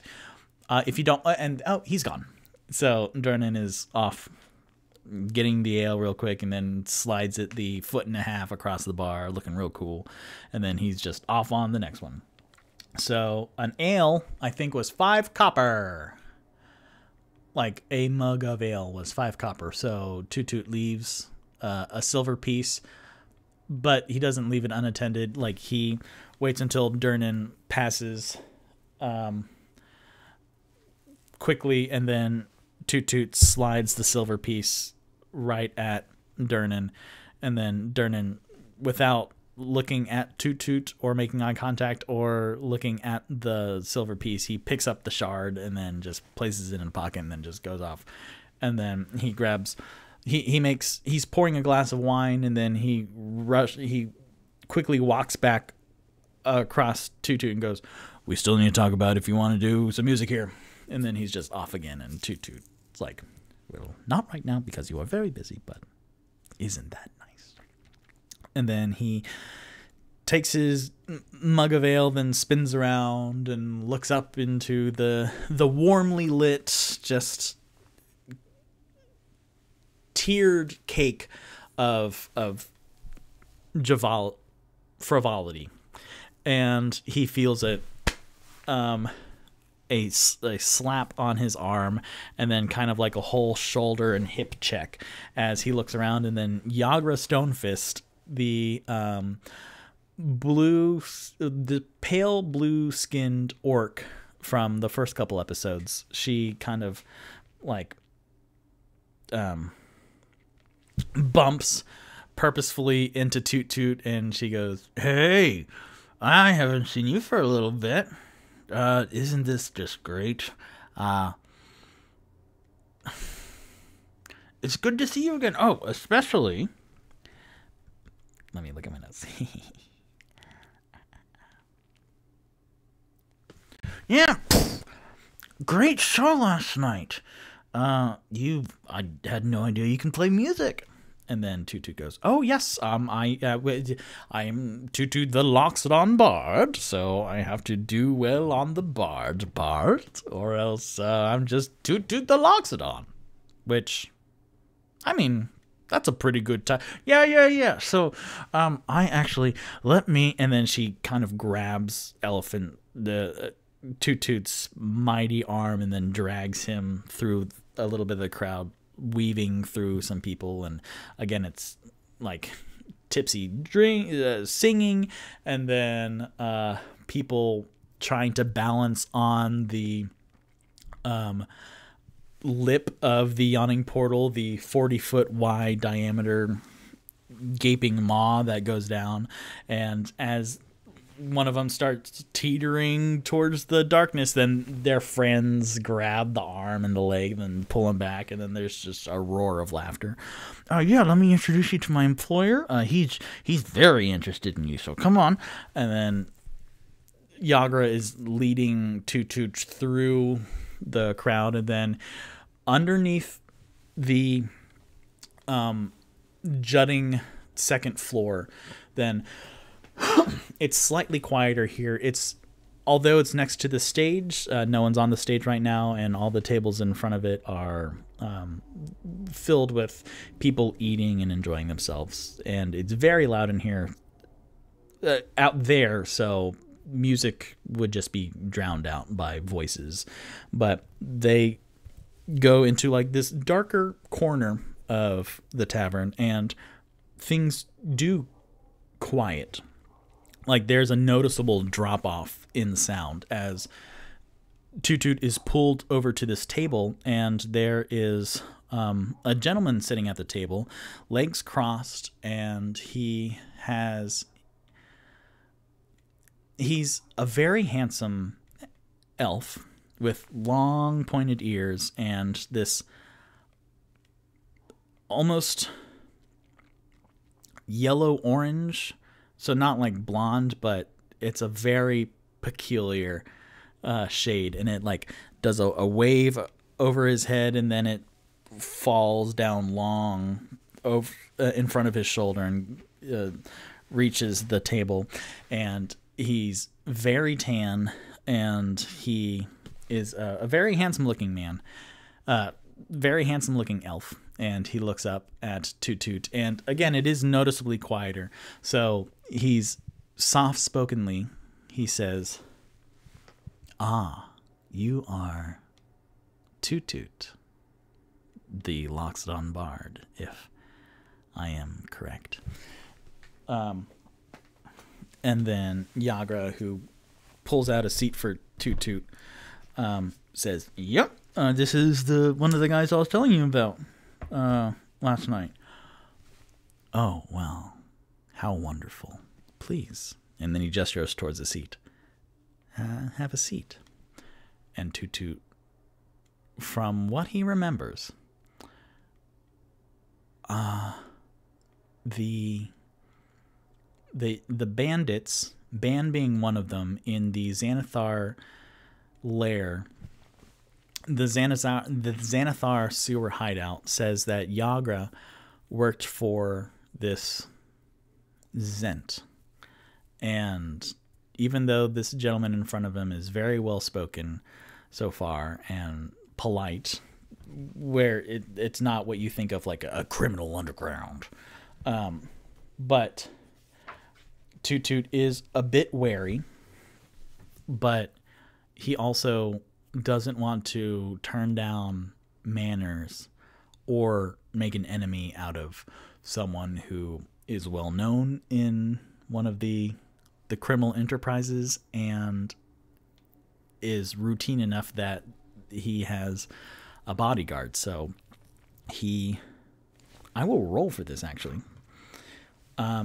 If it is even, then yes, he does sit. If it is odd, then no, he does not. Even with an E, yes. Odd, oh no. 8. And then Toot Toot goes, "How very polite. Not a lot of people in Waterdeep are as polite as we are, thank you. And then Toot Toot bends down low to sit in the seat, and he looks up at Yagra. Thank you very much. And then Yagra, with her incredible strength, pushes Toot Toot to the table, and Toot Toot, and then sloshes his ale a little bit. Oh, I'm sorry about that. No, don't worry about it.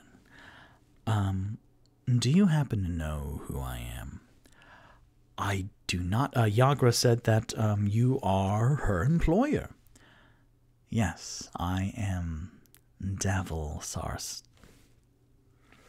Starsong. And if I don't say so myself, then he reaches from behind him, and Toot Toot tenses a little bit, and then he pulls out this long-necked yellow lute and places it on the table.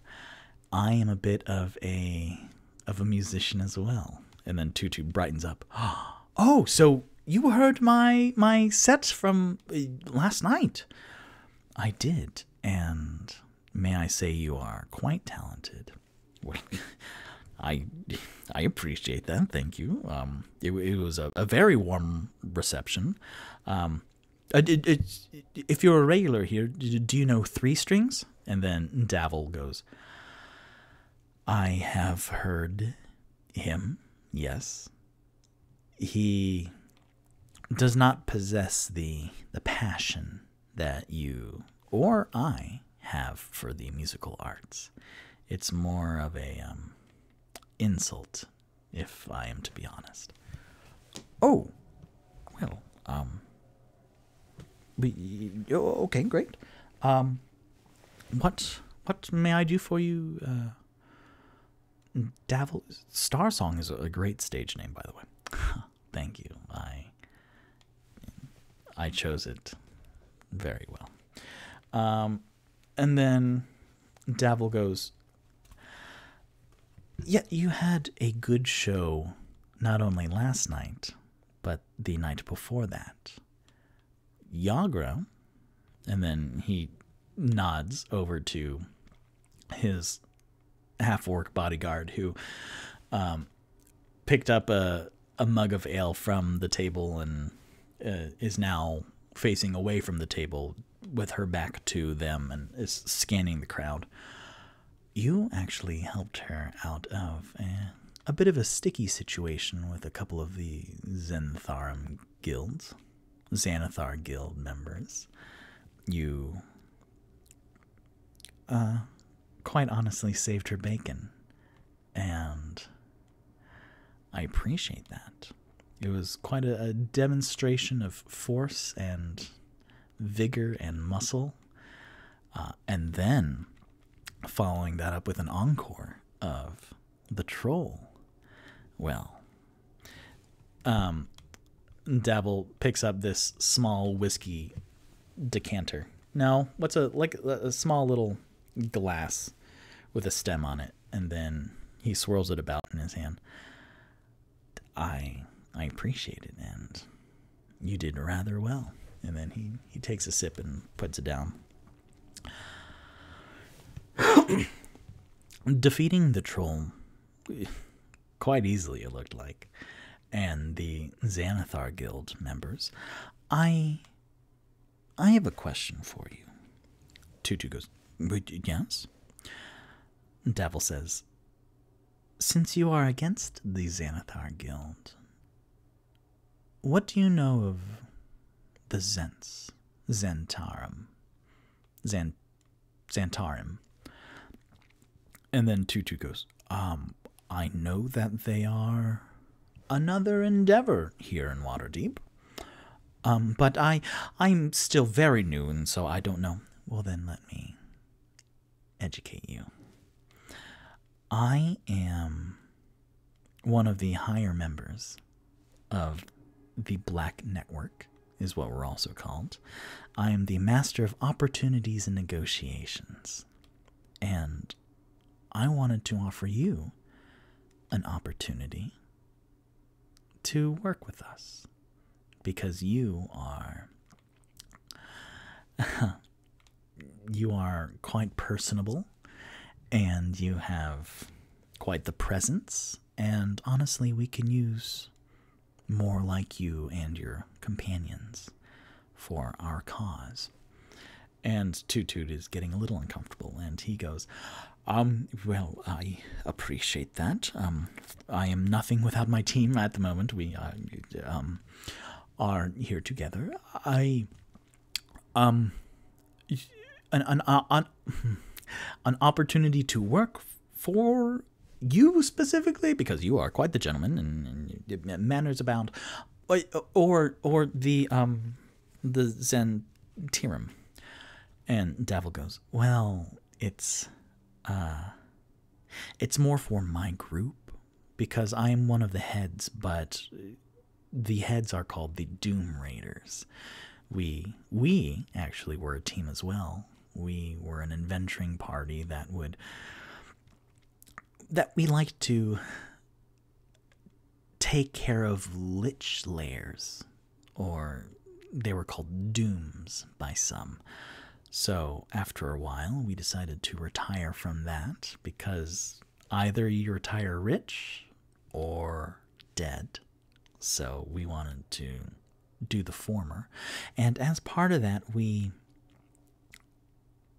came here to Waterdeep, and then we were approached with opportunities from the Zentirum, and it has made us quite a bit richer. And I wanted to offer you the same.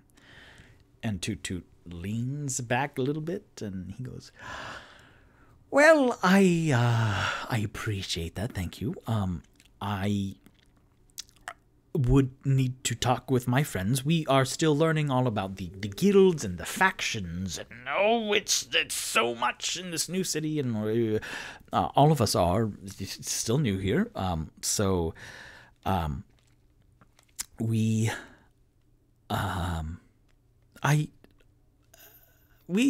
are still exploring options. We really appreciate that. And Davil goes, yes, my apologies. I didn't mean to make it sound so abrupt that you need to decide now, but know that this opportunity is here for you if you would like it. And as the master of opportunities and negotiations, we are also available to negotiate.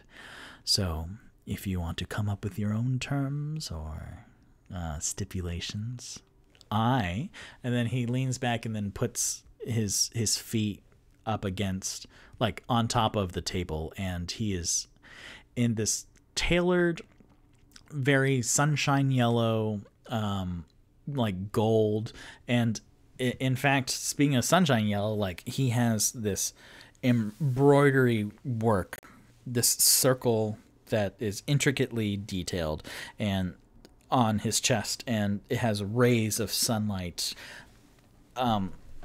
radiating off of it, and some actually go around his sleeves down to his wrist, and one of the rays of sunlight does that little bit around his middle finger that he holds on to, that wraps around his middle finger, and he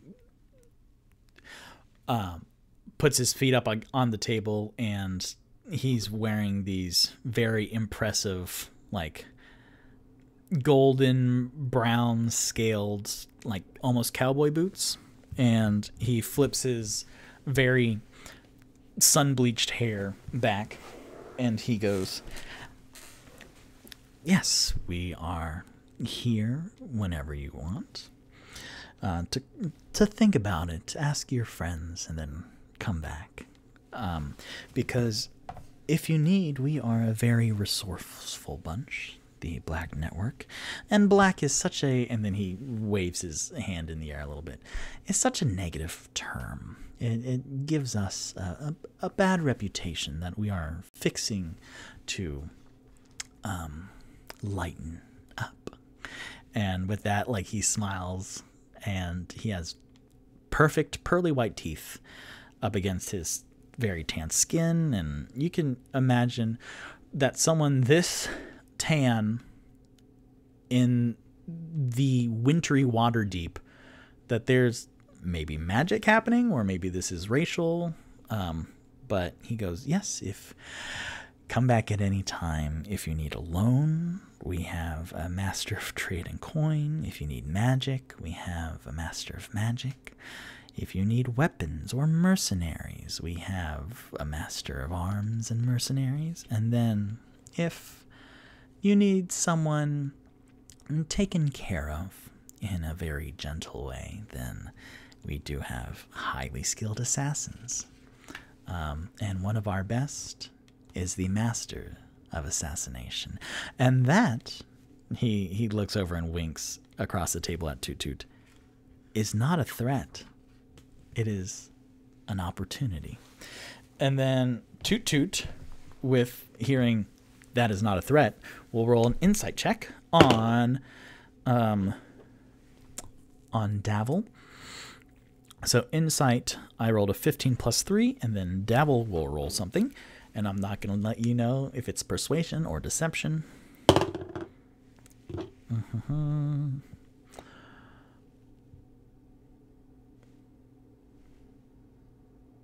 Okay. Davil rolled a 17. So Toot Toot, with his 18, looks over at this highly primmed and proper and polite sun elf. And he can see in every aspect there is warmth radiating off of him, whether literal warmth coming from his body or his clothes also. But when he looks at Davil's eyes, then they are cold and serious. So Toot Toot clocks that, and then Davil blinks, and then the eyes are warm as well as everything else, the welcoming body language. And then Toot Toot says, I appreciate that. We are still searching around for other possibilities, and we are still settling in, so may I be excused? And then Davil, leaning back in his chair, goes, I love manners. It is a rarity, just as a Loxodon bard is. So, yes, you may be excused. Thank you very much for your time, and your next ale is on me.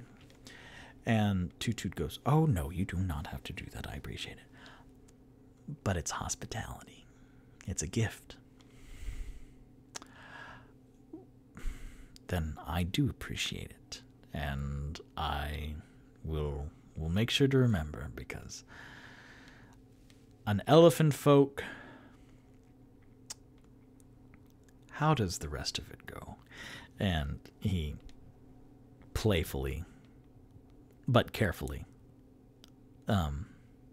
delivers that joke, and then Davil goes, ha ha ha ha ha. Oh, that is a good one. I have not heard that one before. Excellent. I will see you around. Toot Toot, the Loxodon bard. And Toot Toot gives half a bow and then steps back, and then Yagra, who's surveying over the crowd, Toot Toot steps into her periphery, and then she turns around. Hey, so do you? And they're kind of out in the louder bit right now, and then she goes, so what do you think? Like the Black Neckwar, huh? Xantirum. And then Toot Toot goes, Yagra, it has been a very long day. If you'll excuse me, it was great seeing you. I will excuse me. And then, a little clouded-minded, then he steps forward just to get away from a very predatory table. And he just steps towards his corner that he first saw 3 strings at, and he is rubbing his temple and looking into his ale, where he only drank like a fifth of it. And he's just really not feeling it anymore. And he puts it down on the table, on the floating plank of wood that's over there. He puts that down and, oh my, that's not great. And then he's rubbing his temple with his big old meaty fingers, and then he hears a, wow, that was quite impressive. And then he looks up bleary-eyed, and then he sees Three Strings, the bard, that normally would play at the yawning portal, and he's closer to Toot Toot and not as loud as what I just did. But he goes, I just want to say, I saw you over there talking to Davil Starsong, and I imagined that he offered you maybe a chance to be a part of maybe his group. And then Toot Toot, who's kind of looking back over to the entrance of the yawning portal and judging how far away it is, he goes, yes, Three Strings, it's very good to see you. Yes, I don't prefer talking about business. It's a very kind man, and he offered me them, but it's not really maybe what I am looking for in an adventuring party or dynamic. But there's so many options. And then interesting. Hold on, please. I don't think. And then Three Strings kind of interrupts Toot Toot and goes, so what I am, no, they're molding. All of the bard voices are coming together. So Toot Toot, Three Strings is very lounge singer. So what I am hearing from you is that you might have said no. And then Toot Toot goes, I have not given a good answer either way. And then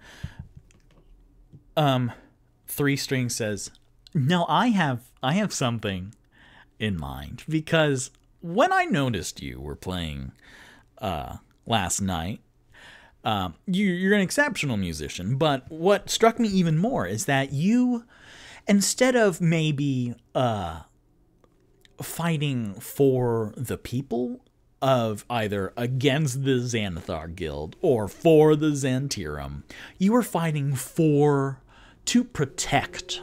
And I think that is a noble enterprise. And then you saved even more people with the troll. Yes, I was there and I witnessed all of that as well. But what struck me the most is that after you took the stage and then you gathered a lot of tips, which honestly, that's a lot more tips than I normally get. But you then went out of your way. I watched you from over here. You went past your table and then gave some gold to our dear friends Durnan and Bonnie. And then I talked to Durnan later, and then Durnan said, very few words, but he said that he gave all of that to Bonnie. But you gave out of the goodness of your heart. And I just want to say that I trust you, Toot Toot. And then Toot Toot goes, well, I appreciate that, Three Strings. And then, this is interesting too.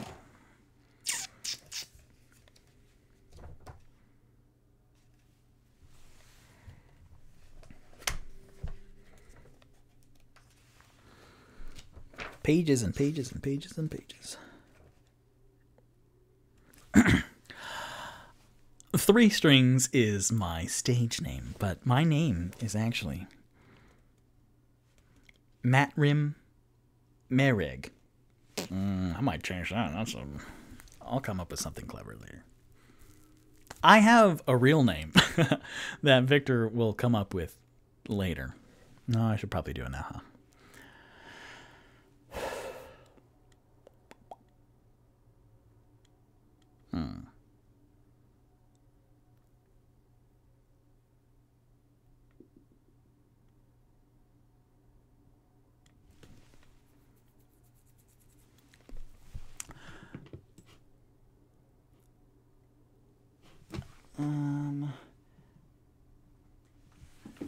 I'll come up with a better name later.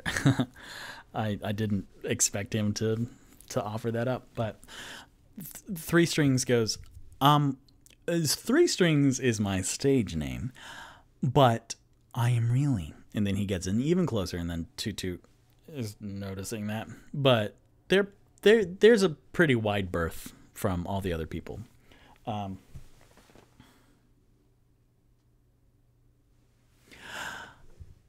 I am actually a Harper spy, and I am keeping an eye out in the yawning portal against the Black Network and Xantharum. I never know how to fucking pronounce that. Xantharum. And do you know about the Harpers? And then Tucci goes, I don't know anything about any of the guilds or factions. Well, Harpers are essentially the good guys. We are, you picked this up also, but I am actually a lot better at music than I let on. But I need to keep a lower profile, and in some cases, you need to peacock around, and then he like gestures towards his peacock feather out of his cap. Sometimes you need to just be a little bit much so that people ignore you. And that is part of my cover. So the Harper, just to describe it, okay, yeah, the Harpers. We are altruists, which I actually don't know what altruist means, who work behind the scenes to keep power out of the hands of evil tyrants. And we suspect that the Xantharum is wholly or partially responsible for the escalation of violence, if you've seen that around. Well, your first night here, from what I heard, that was an outbreak, and then if you've seen any bloodshed in the streets, that's the Xanathar versus the Xantharum, and we honestly, Toot Toot, are out for good. So I noticed from body language, and I'm a bit of an interpreter of the signs as well, but I noticed that you very politely said no to Davil Starsong.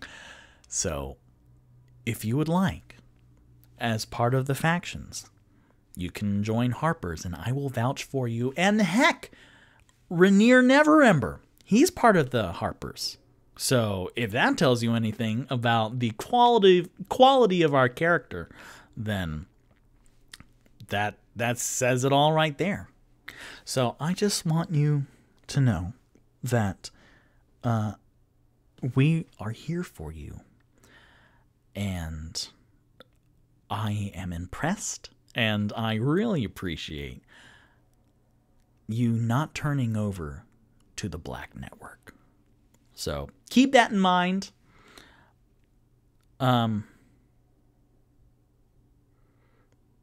Victor's face is hurting from all of the bards.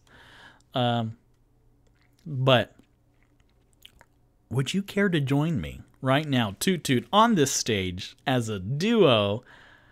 And then Toot Toot sighs. 3 Strings, or what we will discover your name is to be shortly. It has been quite a day. I don't remember. Oh, yeah, it was such a blur, like Volo giving us the thing, and then we rescued. Oh, that was all still today? Was it? No. Oh, I don't even remember. Honestly, 3 Strings, I appreciate it. If I'm to be honest, Harpers sound a lot better than Xantharum. But I would rather not make a move without consulting my friends, and actually I need to head back because we are getting beds delivered, so that is something I'm looking forward to. But Thank you. You enjoy that stage by yourself. You have earned it. This is your keep. Do you want the rest of this ale? And then Three Strings looks over at a barely touched mug. Are you serious? And Three Strings says, "Are you serious? Because that looks quite thirst quenching." "Yes, I am. Here, just take it. I paid for it." And then the next one is on Davil. And then Toot Toot looks up to the quiet table, and then Davil is talking to someone else, and not looking at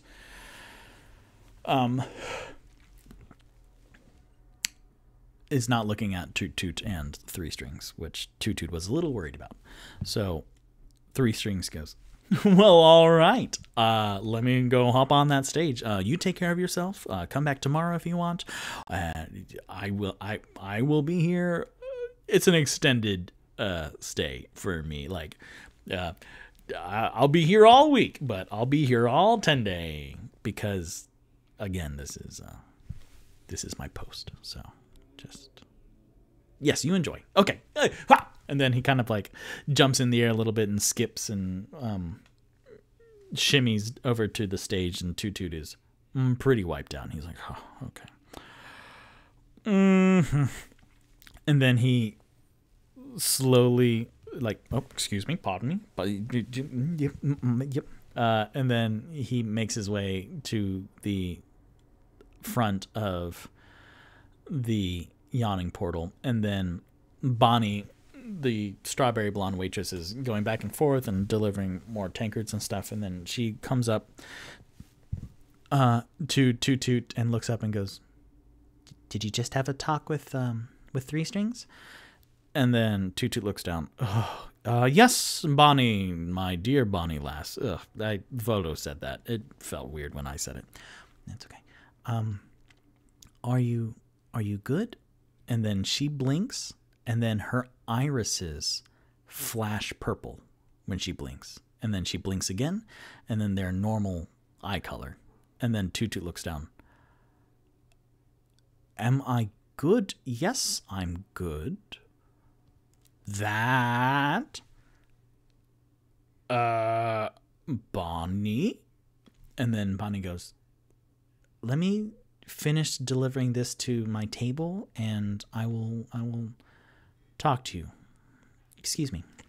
And so she rushes past, and she delivers the, like, 7 more tankards, and then Toot Toot is just like, "This is a lot. Can I sneak out now?"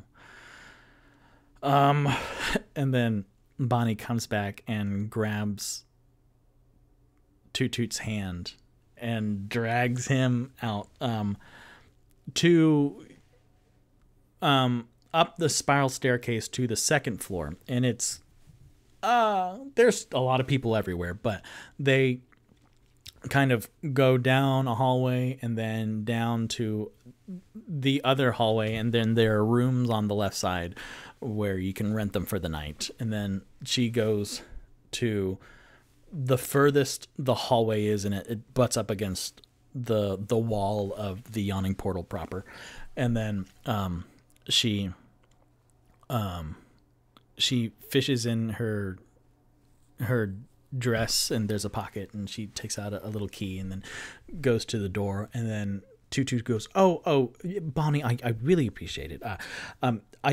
I don't know what your intentions are right now. I don't want to, and she goes, "No, I just want to, it's quieter in here." And then she opens the door, and Toot Toot's like, "Oh, boy, howdy." Can Toot Toot do any, like, preventative magic? Because he is a little flustered right now.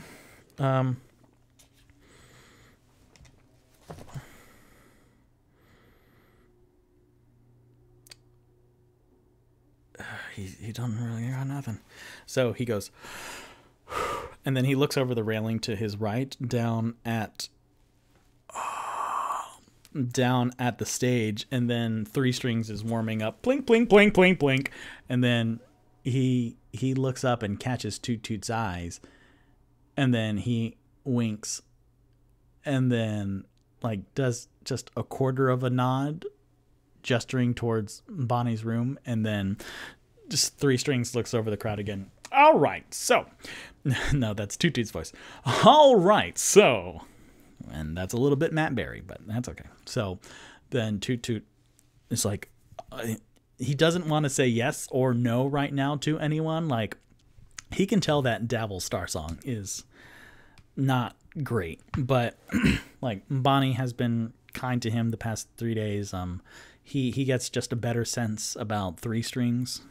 So he, the door is held open by Bonnie, who is looking at him, and then now, instead of blink blink purple, like, since they are in a quiet corridor pretty much, then she, like, when Toot Toot looks from Three Strings to Bonnie, then her eyes are just perpetually purple. And then she smiles warmly at him, and then Toot Toot goes, "Oh boy. All right."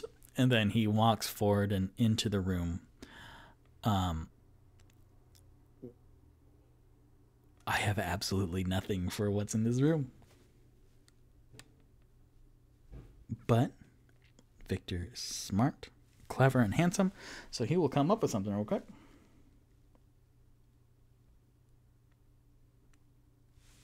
What time is it? It is 9:16.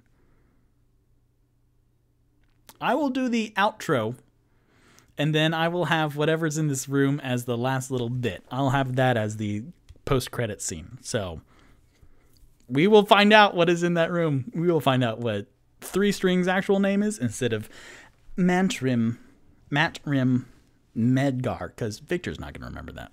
Victor can't say the two names of the bad is Xanathar and then Xantirum. Why did Wizards of the Coast? I love you so much, but it's like Kristen and Kirsten. I'm like, okay, whoa. From episode 15 onward, then it'll be Kristen and Kirsten. I can't. If any of my friends are watching this and your name is Kirsten or Kristen, please know that it takes 98% of my brain power to try and pronounce it correctly in my head. Because again, as proven by tonight, I am dyslexic. So when it comes out, it's like all foibled up. So, yes, Kristen. Yes. So, thank you so much for watching this episode. This was a really cool, like,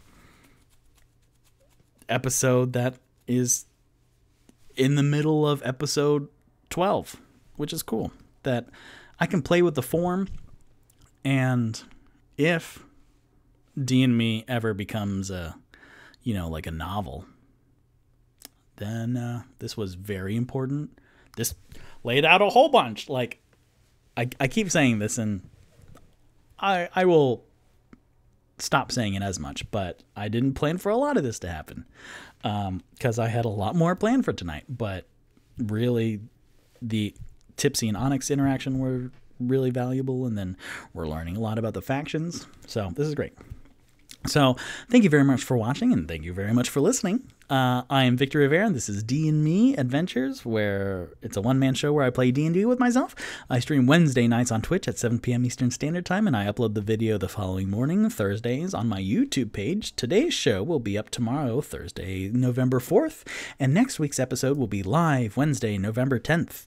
And you can find me on Twitch, YouTube. I'm thinking of what's in that room. You can find me on Twitch, YouTube, Facebook, Instagram, Twitter, on all DMs, in podcast form on Anchor.fm, Apple Podcasts, Spotify, and others, and a whole bunch of other stuff. Where can you find all that? In my Linktree. Kabam! That's right there. Linktree. D&Me. linktr.ee/DnMeAdventures, N like gnome, November. Celebrate Tipsy in your own way by either drinking, if you're over the age of 21 or over, or if you're sober, just be a little chaotic. Emphasis on little, because he's 2'10". And yeah, Well, speaking of, I roll to see which of my characters gives the outro. So I did Onyx, Rock, and Toot Toot the last couple episodes. So literally, it's Tipsy's time to... I'm still thinking of what's in that room.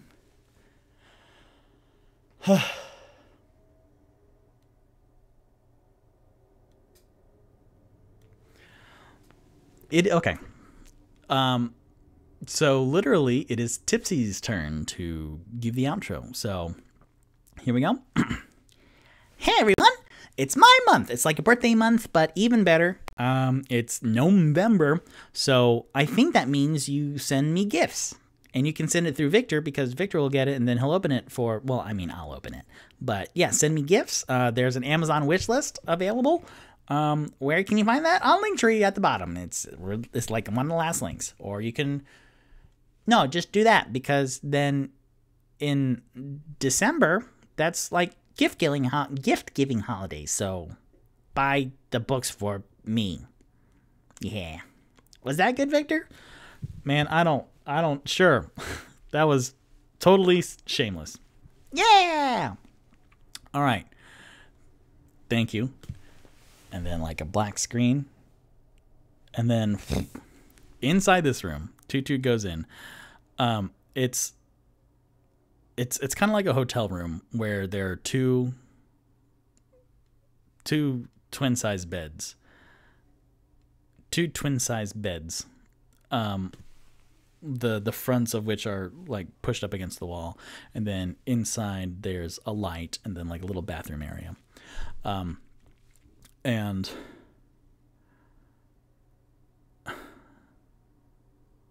no, I want this to be good. This is not going to be Three Strings name that I wimped down on.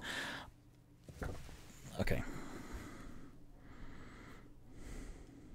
This is exciting because this could be a whole big thing.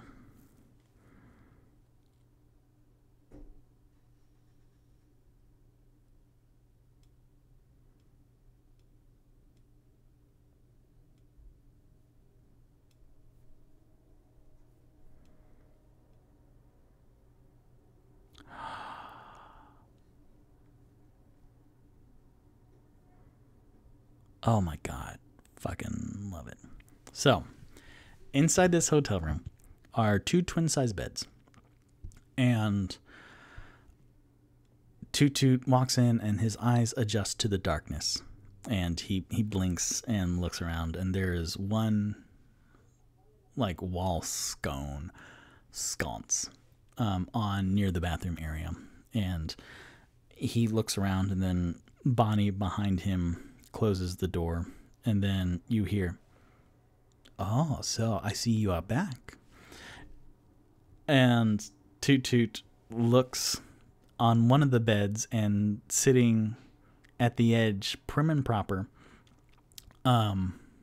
in like these tight black leathers, one leg draped over the other, and a magenta feather boa around a blue tiefling neck, black antelope antlers, ribbed, twirl upward, and it is Ago, who we met in episode 5, and she looks up and she goes, "It is interesting how when I tell a good man to stay out of my way, then a good man is once again crossing my path. This is interesting. You must be a great man then."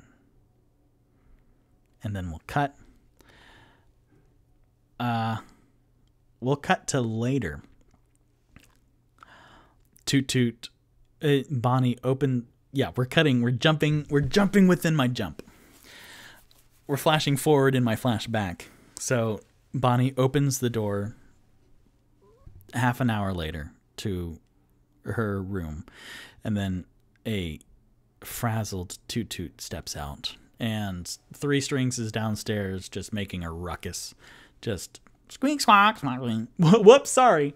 And then, like, the crowd is not paying attention to him. And then it's a very long walk that Toot Toot takes down the hallway and then down the long hallway, down the length of the yawning portal, and then steps down the spiral staircase, and then walks straight past the bar, which has just a bunch of people. It's even later in the evening now, and there's a bunch of people. So Toot Toot, it takes him like 3 times as long to get to the door, but then he opens it and closes it, and he is out in the very cold, biting. The sun has set, so the sun has set, and Toot Toot, now walking with his thoughts, goes up the 20 blocks, hoping that after all of this noise and people asking for his help, that all he wants to do now is just lay in, hopefully, a very big Loxodon-sized bed and go to sleep in a house that only has 3 people in it, that doesn't have what seems like half of Waterdeep's population in it. And then Toot Toot looks down at his hand and opens what he was having as a clenched fist. And he opens it slowly, and inside he sees this little coin token that is roughly the same size as a gold dragon, but inside, like in the middle of it, has this purple gem in it that is roughly like opal size, like it's an oval, and it looks like an eye looking back up at him. And then he closes his fist, puts this coin in his pocket, sighs, and then walks towards the Troll Skull Manor, ready for a good night's sleep. What does that mean? Who knows? What's 3 Strings' real name? Who knows? So, yes, again, thank you very much for watching. I love this game so much.